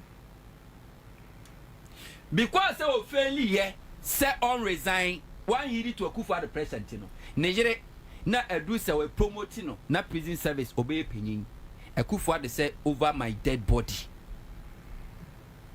enti o mane so far mane so far obi a will go through the ranks edu no so obi anim say maami na wo say oye a prison for nyina penyin because ani kunu e wo Supreme Court na Akufo Addo so on resign now on first position want me appointed for from one resigning to know Akufo Addo denied that woman the rightful a promotion. From there Akufo Addo went to the Court of Appeal Pakeo. From there went to the High Court Pakeo to the stand say obi kra nya asam na ye against NPP ni forget it Ansah Bobie yaw ani kene Japan anko court yato twene akwa America 18 million and kene Japan kasa waka woni team no abo recordings no woni team no won se bibia e clean ansa na pie free na no aba why careful wa hyehyɛ editing machine e woni team na dwenem yes obo ni no woni team na wa bo playback no won se e clean ansa na pie free na no aba because of $18 million damage idea abonetry so Canada Japan timi share a high court judge and a dinatam threaten life and in your boa at sa judge no Emma Canada Japan fan who dear lawyer Edujita Makru on behalf of NDC and 5 political parties Echo Supreme Court was seeking injunction against the Electoral Commission. Say Electoral Commission Baba limited voter registration exercise that was September 2023. Now venue any criteria no dey or be preventing crowd be non crowd be access to register. And you know court of injunction to so. Na get to tokonu eni akra was sending communique catch say the whole judiciary not they shouldn't give date. Kosi se obeba. Ampanyampa after a week a woman buy no or command data or command a date of 17th October date after Electoral Commission the registration. This same get to Tokonu Afenyomake went to Supreme Court Friday. Yes, we him from 2013 Supreme Court election petition. Court to from Monday to Thursday. Supreme Court they don't sit on Fridays. What I go back to the records. Sabrana Supreme Court 2013 election first. On from Monday to Thursday, Friday they don't sit. And then because of the election petition, your tradition, they don't sit. Supreme Court doesn't sit on Fridays. But Afenyomake went to Supreme Court on Friday. Around 12 midday. By 3. Na ya timia and panel 5 Supreme Court justices. Amu ma betnase. Amu grante ni injunction in the wish. This is how MPP manipulated the judiciary, especially the highest court of the land, Supreme Court. Ye was a papa na no hu nwiti sa abu akura eti Ghana ha. Wan kasantia da. He became a council of state member. Why na nyana kasetia sa? Samokujoto.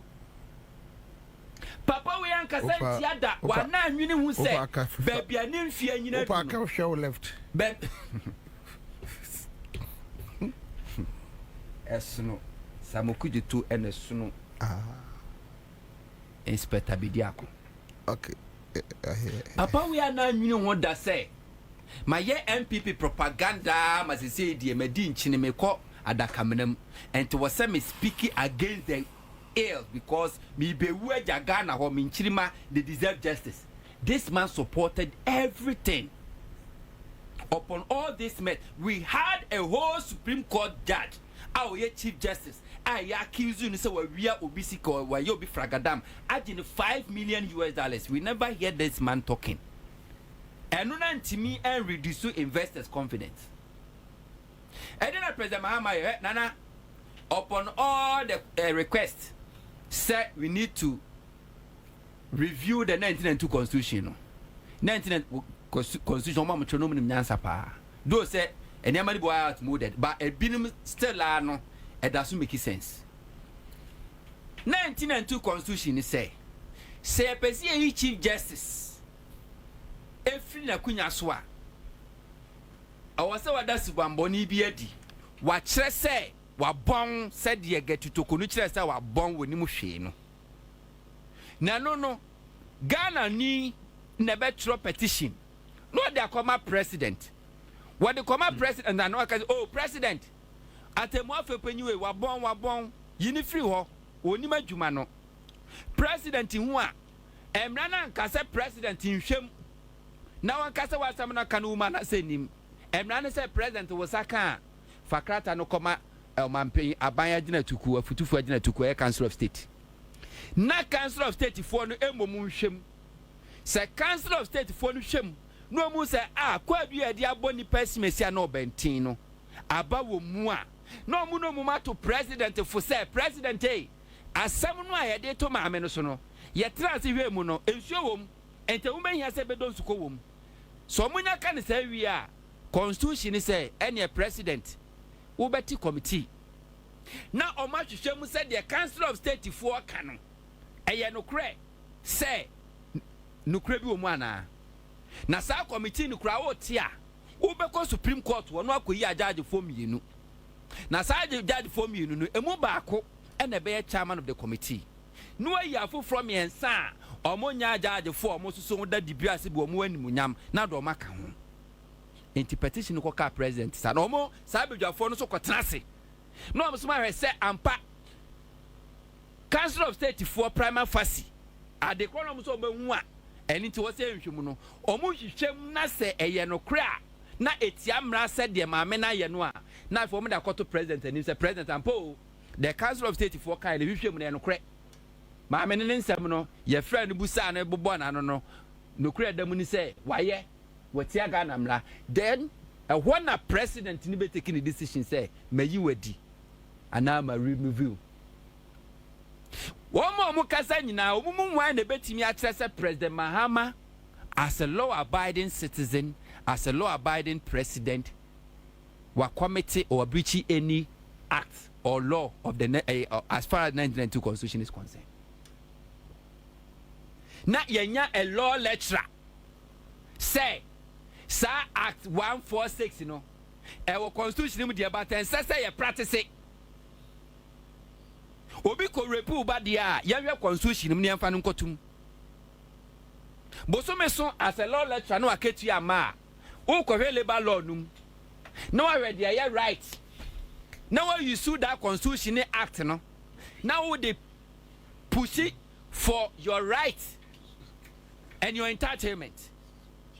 Now the same constitution no o ka kire say they are dealing with the chief justice a chese wanyana adwuma yi acquired them fast you wo say me yamfa anya adwuma enti na person say some of part of the constitution there yam consider say obsolete irrelevant me yamfa anya adwuma they did jelly akronfo there yamfa jelly they did supinin krofo directors betina public account committee egu o manim asene there yamfa anya pepepe na mom the chief justice now or no and a mother of justice.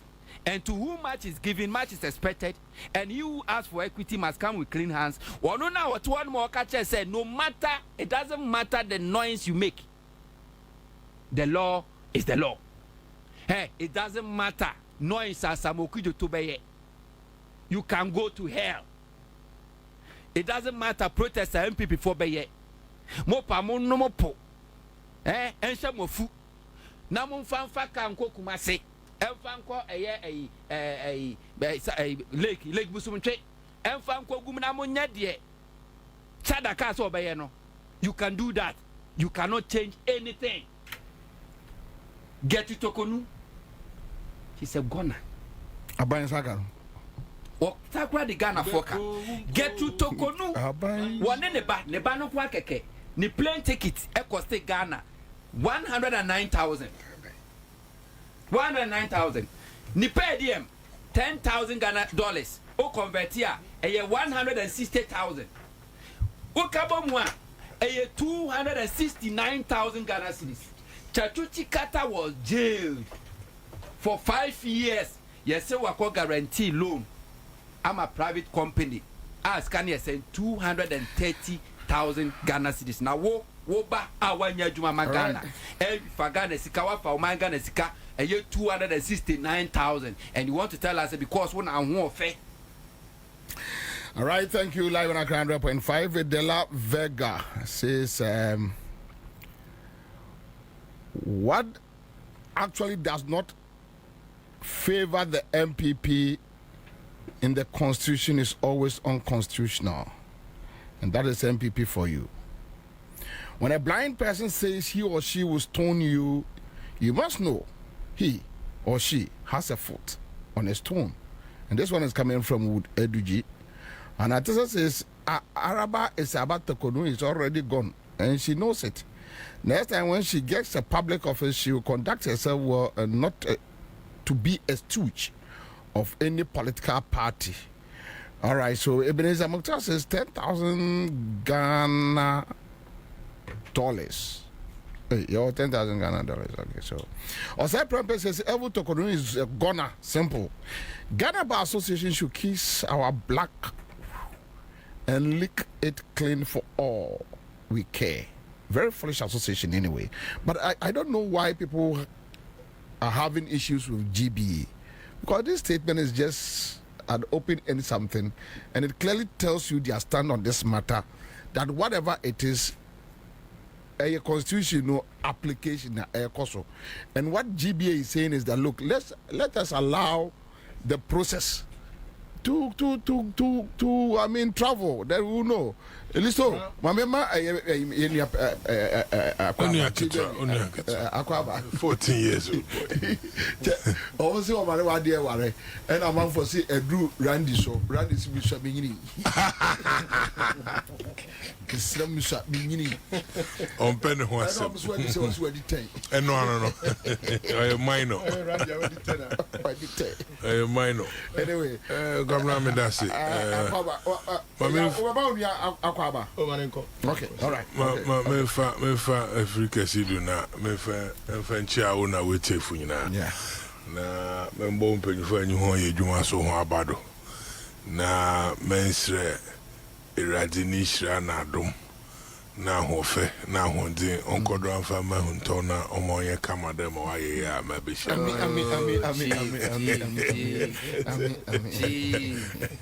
Na kobra me bay na me teo facham na ma twemesi kakra na dwuma di kro na BNB na ono ama awna wetefu once and come and tam but all the same a pedite we be program bia chede Echo Accra FM say Echo Accra FM na pede ite program obama wenyu aja chede make sure the Bobie Ansah obi Ansah ho so na say ehun da ne panelists hunto listo chief by ne akon mpanyifu nyina we be shema na chede oyi station a ensampa ni nyina aweden obopo efio no kwasam yi mete wasam na me di Ghana Bar Association me lawyer but I'm a friend to them because as an ocean I'm in juma every day no kwenyo da ya me se mam we free money bia come to Baka Coach Association free just to lodge it in there. No one who chief buying of Atlas Oceans or the $100,000 about what do Mayate. Same thing there. Constitution na what do you do man? Ona na wama kwama processes ni afema ni ababudu baby my yebetri. Oye na nkrofo bi wo ha ye wo man for the past maybe. Na say 3 months 4 months if you are BBA in can I was go to court. Let the law work. Allow the process. If you want to work at it, allow the process. Let the law work. You know, now I jump with the fence. And now they are crying more than they believed. Because my nankasa when you na semema, wo ye ni hwehwe mi. Onke jina simple do bia ankade. Oh, abane chinchin mensa. Name was a crater no other ban or respond, and I am not. No, respond that will be ordered to President Nankazonino a tomb. Na say Council of Council of State in Painful. Where one decision now whatever. No President Nasa more one more what the ban and so I come my eye there. Yet, or advice now what the man. Pependra will do also. and some now about to win any man. I am uncle who be pedu behave the way you answer will be. And some now about to win any man. Why we more say. Nyimpa 30 out of the 31 was it on for the human and kunko honor when you and I am not. Now the one say me on no ya sama walker will be no go pie. None answer me tina also be a platform but also obey a demonstration or obey a day. Massa, say when I say your friend a pesticide, you can't name it anything and go around and do it. Here in I be a basin never. No, there will say, oh, you know, now these skeletons, I walk cupboard or no near Messi.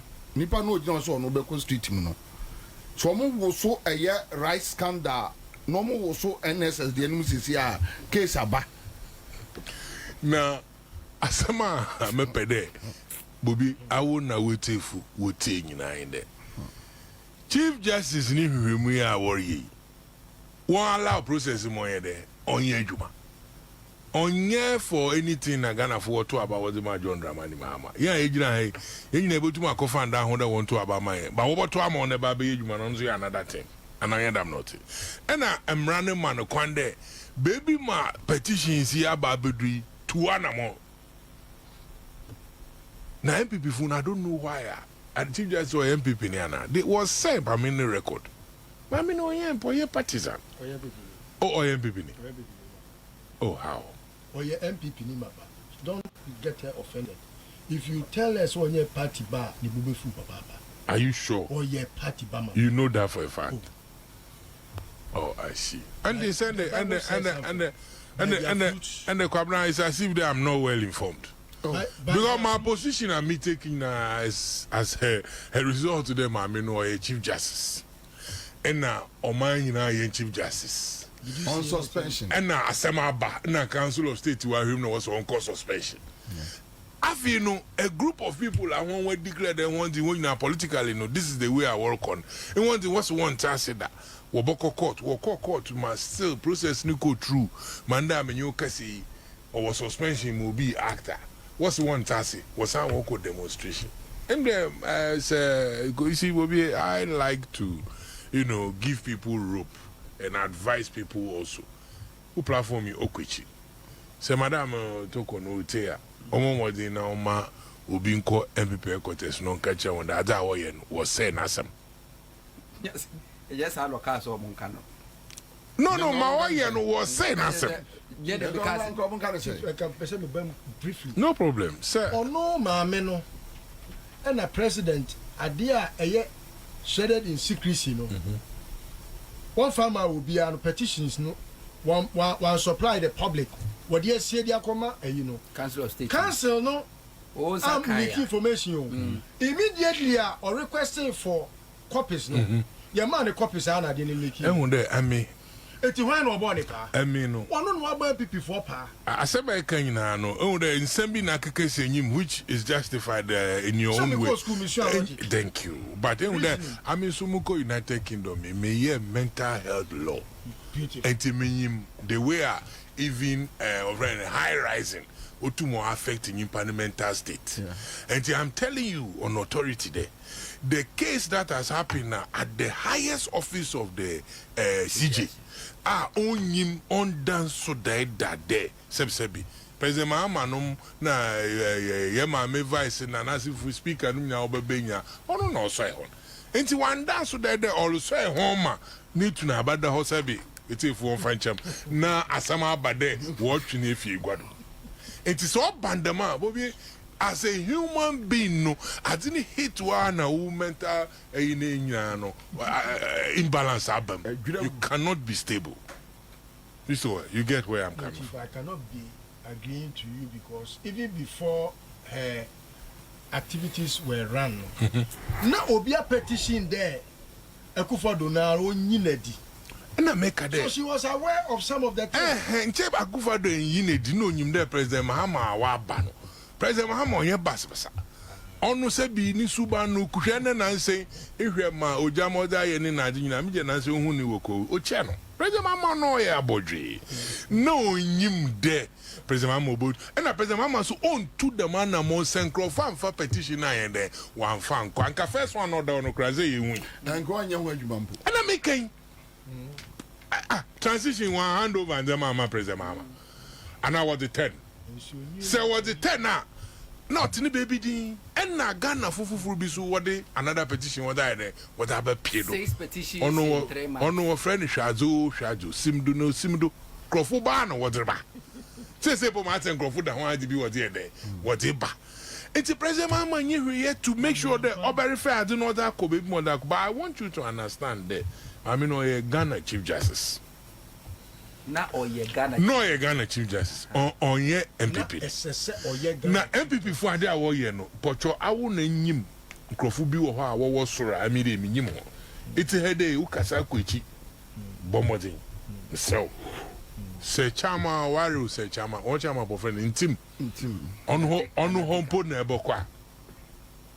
Ko na nyine nkasa na ka chende ye panacho.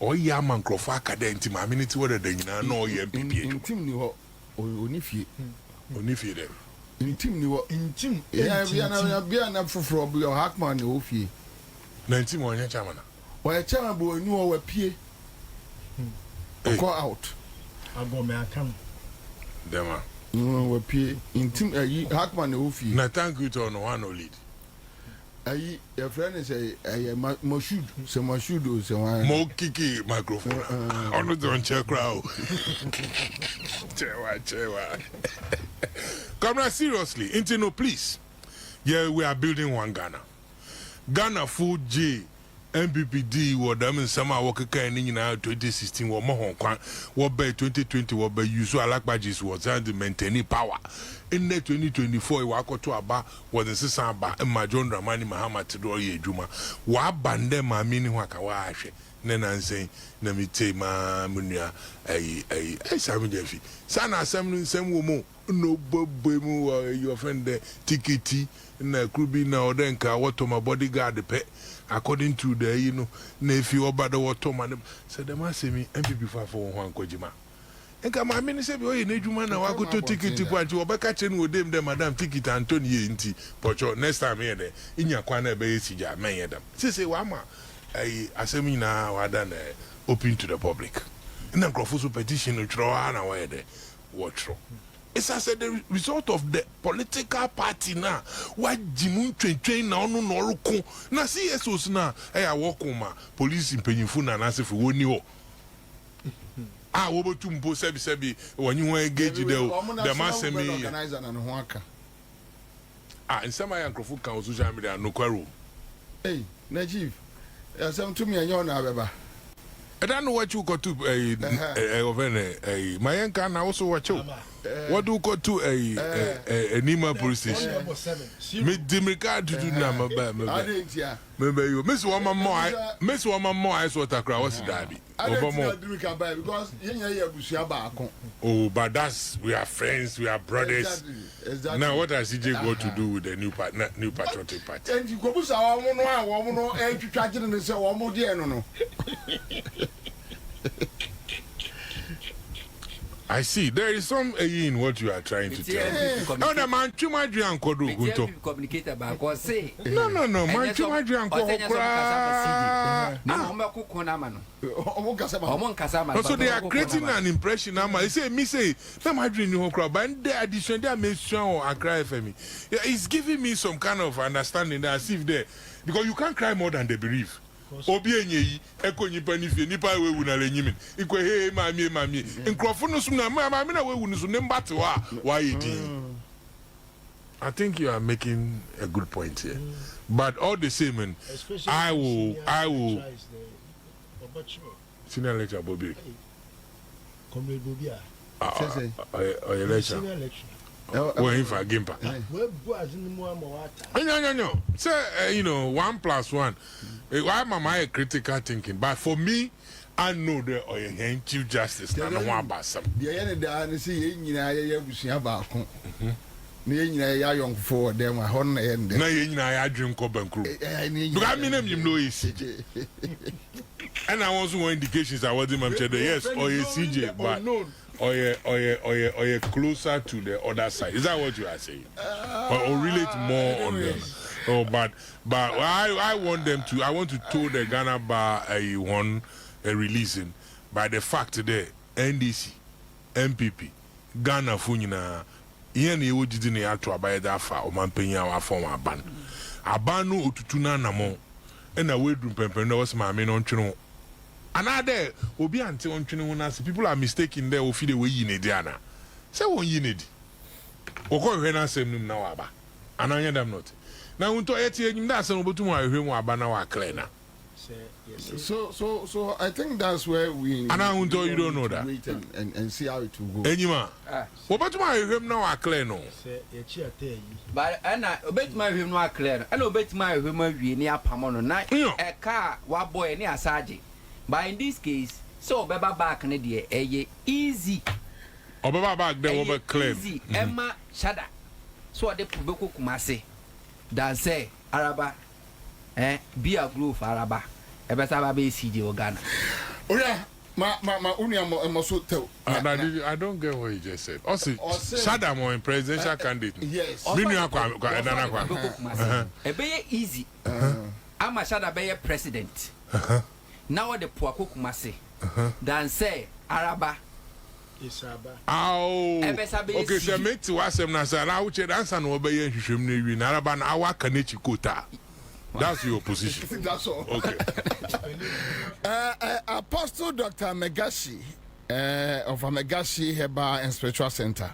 O see Arabia ya etete wo brebu mu yade o se mu fibroid stroke ejejimo hypertension diabetes frudonjo ema guma akamo mo so a eyesunsun mu aware anadwubia obabi ebe ye obasa oba so anadwubia be me bebe susu sa enkogira ba bi nkasa a wompe eye ayarese bia na de ope nie won yo da anadwo anase bia ukura gold na gold ni hunahuna ho fabra na Apostle Dr. Megashi omo ehun ban fama Kumasi ase or Kumasi or macro old police house ho ubeni afre no 0547044307 Accra Kaswa Prison Junction 054580936 Takrade omo ewo Kajebil Governor School or Government School okay Kajebil Pacho school be what Takrade friend Kajebil. I don't know whether I'm pronouncing it well. Inti we from 05952030069. Na ono ma akwa kodili. Give us about centers men can show say what they give us P capsules, give us co capsules, give us about mixture and give us GC capsules and mixture aba. Was here for co any P capsules no boom. Na amount the best results ya uhia. Nana Tibeto kakra bi nya enko obi kan asampetia inyina enim se ansana ye be ka se but before I bet to let her know the chairman what does it entail ka we dey o dey mo de koto ayi because my own side of my highlight I o ma cho say your friend said Chief Justice yeah acting Chief Justice. Okay. As a question, Obi a rate of sermon. Obi na kosamai. Now say yes, someone crata be and say Chief Justice assign. And Tuba has a Chief Justice no. A dear show a acting Paul Bafo Bonnie. I don't want to because say Chief Justice on no a bad time. Yes. Of the courts. But in na obi hu the signature ho we rata notice there come attorney general. No, says there was suspension to you no be sign. I me sure say difference about say Chief Justice Diblo ho no no. Bafo Bonnie. Ona na we nyagin. Oh. Kora. Oria. Me ko we so but me share ura you monte. Me share ura you mu say. But you should na share ura you mu say. Reshuffle na oye no. Galamsey commanders. Oma ebinko Accra region. Say supo yeboa okay yeboa no yeah me ayi we wo fast no papa yo ko wi abuku ya Macmillan osafuma for fast o din se hunu o yen pese yen sense be fasa Accra region ho ntura yo nu yesrew ye wadwuma se ne yesefata yen pese ye de yen sem bia be ba Accra region ho. That said, maybe later I will go into it and then there may near bro Chief Justice side. Kara, I would say leadership is key to everything in life. Na seni na yenimuno. And penifo the Jawa near the aswao. Na bibi bia ewo wiasim efa your friend is saying asitinemu ensensem hu bia no obi anim say every word has a meaning. And we don't just come out and just state say your friend obi and I say obi wo di bia bi na sa di bia no Chief Justice di bia but ono ano on the behavior very contradictory to the position of that Chief Justice. And for example, we normally criticize Obia Yesusu say on behavior soft behavior dinti yesu way on soft. The patroya ye tighty. Say Obi a doctor na yete baako mienu o wa won kofo panie bone eku omo. Ana say wa wo panie na ma obi to baako achi ana baako ayeyi a. Yetimi ka say we de onye doctor papa meboa. Now kwara minim de ntia ya point to obi so ye Chief Justice. Na ne ne ni sune ne ban nyina che bibia broni beka say unjusticiable. And yet just is unjust. Bibi bia oye bia no. Her biases are not even fair. Every human being, one way or the other, is biased. Inherently, no. Being biased is part of society. It's part of us. I could be biased towards Chief or against Chief because of ebia me ankasa me interest binti. What must I say? Sesi ya wode ma na obi beche ya ade mienu na ebia ode ama kwabna no obedi kan ya bias for himself against all three and choose one. Ansah na wadwen ho say and your mammy for the Akaima either Chief or Listo or Honto. Because I didn't name you, Meboa. And the society be a mono biases there. You cannot erase it completely. And there are biases, but I always remember some time you see word be a 10 piano. Ayana is too heavy, but you I get to understand it easily. Just be fair. Fairness is the name of the game. You could be biased towards MPP. Nobody should have a shred of. I mean, what is human? Every human being is biased. Don't you think John Mahama is biased even in his appointment? He's biased. He has some choices that he would make contrary to the Ebia society bedroom and say, why not choose this over that? But in the discretionary or in the performance of his discretion, Obi Bia yedi to me be mani bia bias. But Cobra, like you always say, let's be fair. Be fair. Be fair to me, that's all. Now, again here kafa mami. Cobra, this is Obia, a choir of fast to be Chief Justice no Krampolo. The government of the day was not fair. Fair in terms of why Nana Edru Neso. Was it about, okay, the Akufo Addo pen all year, and I say Akufo Addo wanted to be fair? But the Akufo Addo demanded Edru Neso and not a defeated the bias analogy now. No, the bias, that's what I'm saying, say, we knew, say, Akufo Addo could be biased. Okay. Or he will be biased.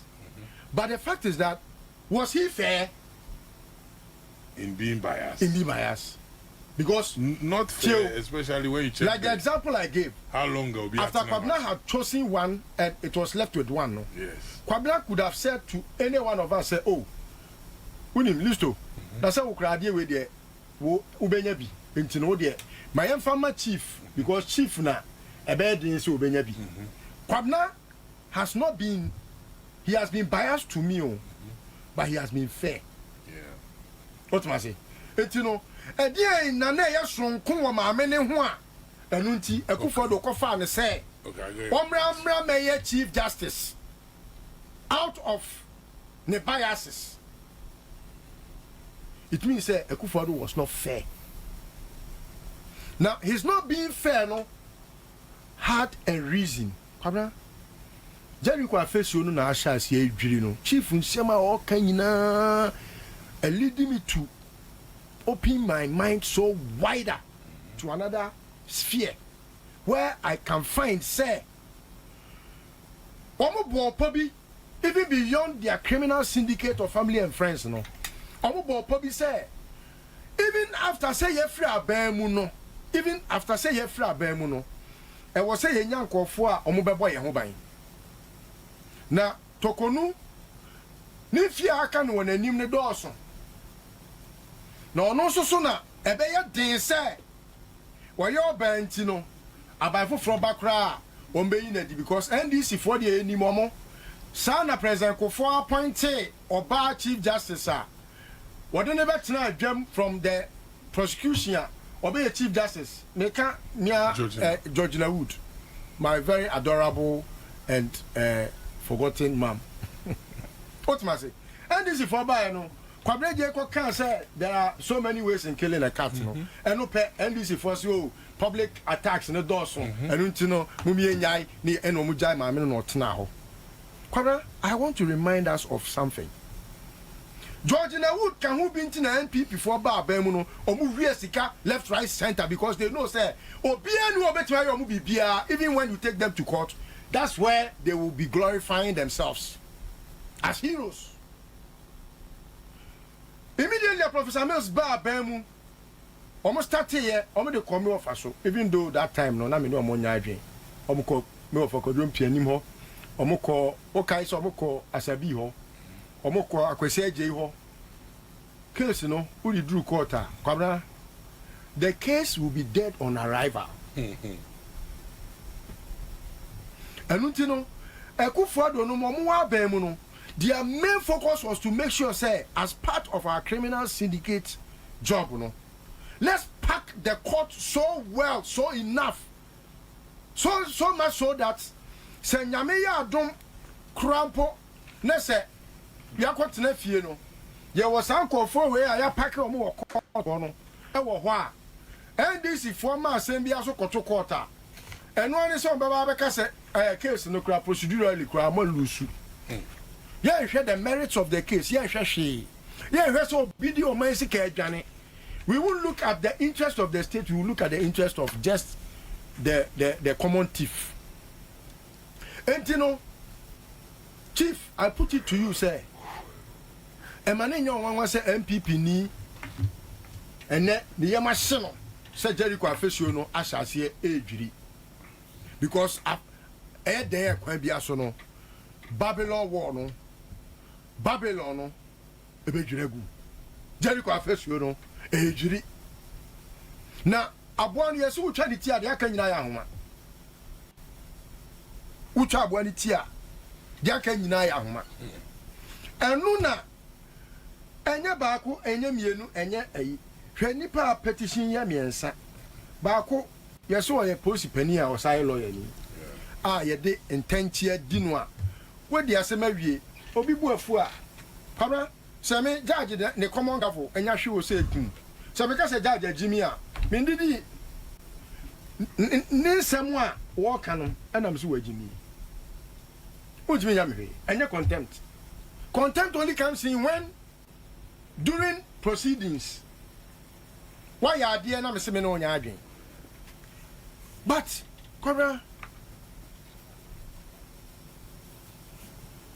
MPP ni a ne raho say ye ba be chief justice edino yeah ye nuanom some be nationwide oh eno ma check ra ma check ye nuanom your friend saying Ghana Bar Association mo bro judge oba pemfo mo anya hu nationwide demonstration na ye kasa te say MPP ni nim yansa MPP ni bia no nim yansa o Ghana fi say o mo be kasa ko ombe investigative journalism no komwako judicial service ako check se ni me manu si akwabra eno na nka be bo ana Ghana Bar Association one say I'm on record to have said is the most useless association. No. I've said that. Why? I've said that and I don't regret ever saying that because I think it has remained the most useless. Full of lawyers. Do you know why people are agitating and thinking they won't even make sense even when they are making sense? Almost past record. Now baby omo we ni ende ye no. Petition no. Like omo statement no. Press statement no esi ye no kwabra. The last paragraph no. E ho na asem ni nyina ekogina. Say den na omo kan ye. Omo asem ni nyina ne say. O say the Ghana Bar Association shall carry out its mandate to defend, strengthen and enhance confidence in the justice system delivery in the justice delivery system in Ghana. The Ghana Bar Association shall remain the conscience of society. Ehona Ghana for whom he say, where were you? Where have you been? You want to? They have not been. Listen, one thing the conscience of this country. One thing you need to you do is say, anytime the Ghana Bar Association has been mentioned, no. Maybe when they say it's an MPP legal wing. No, you see that's. So are we looking at the present or the current statement, or we are looking at the past statement? There be a analysis no. There be a analysis no.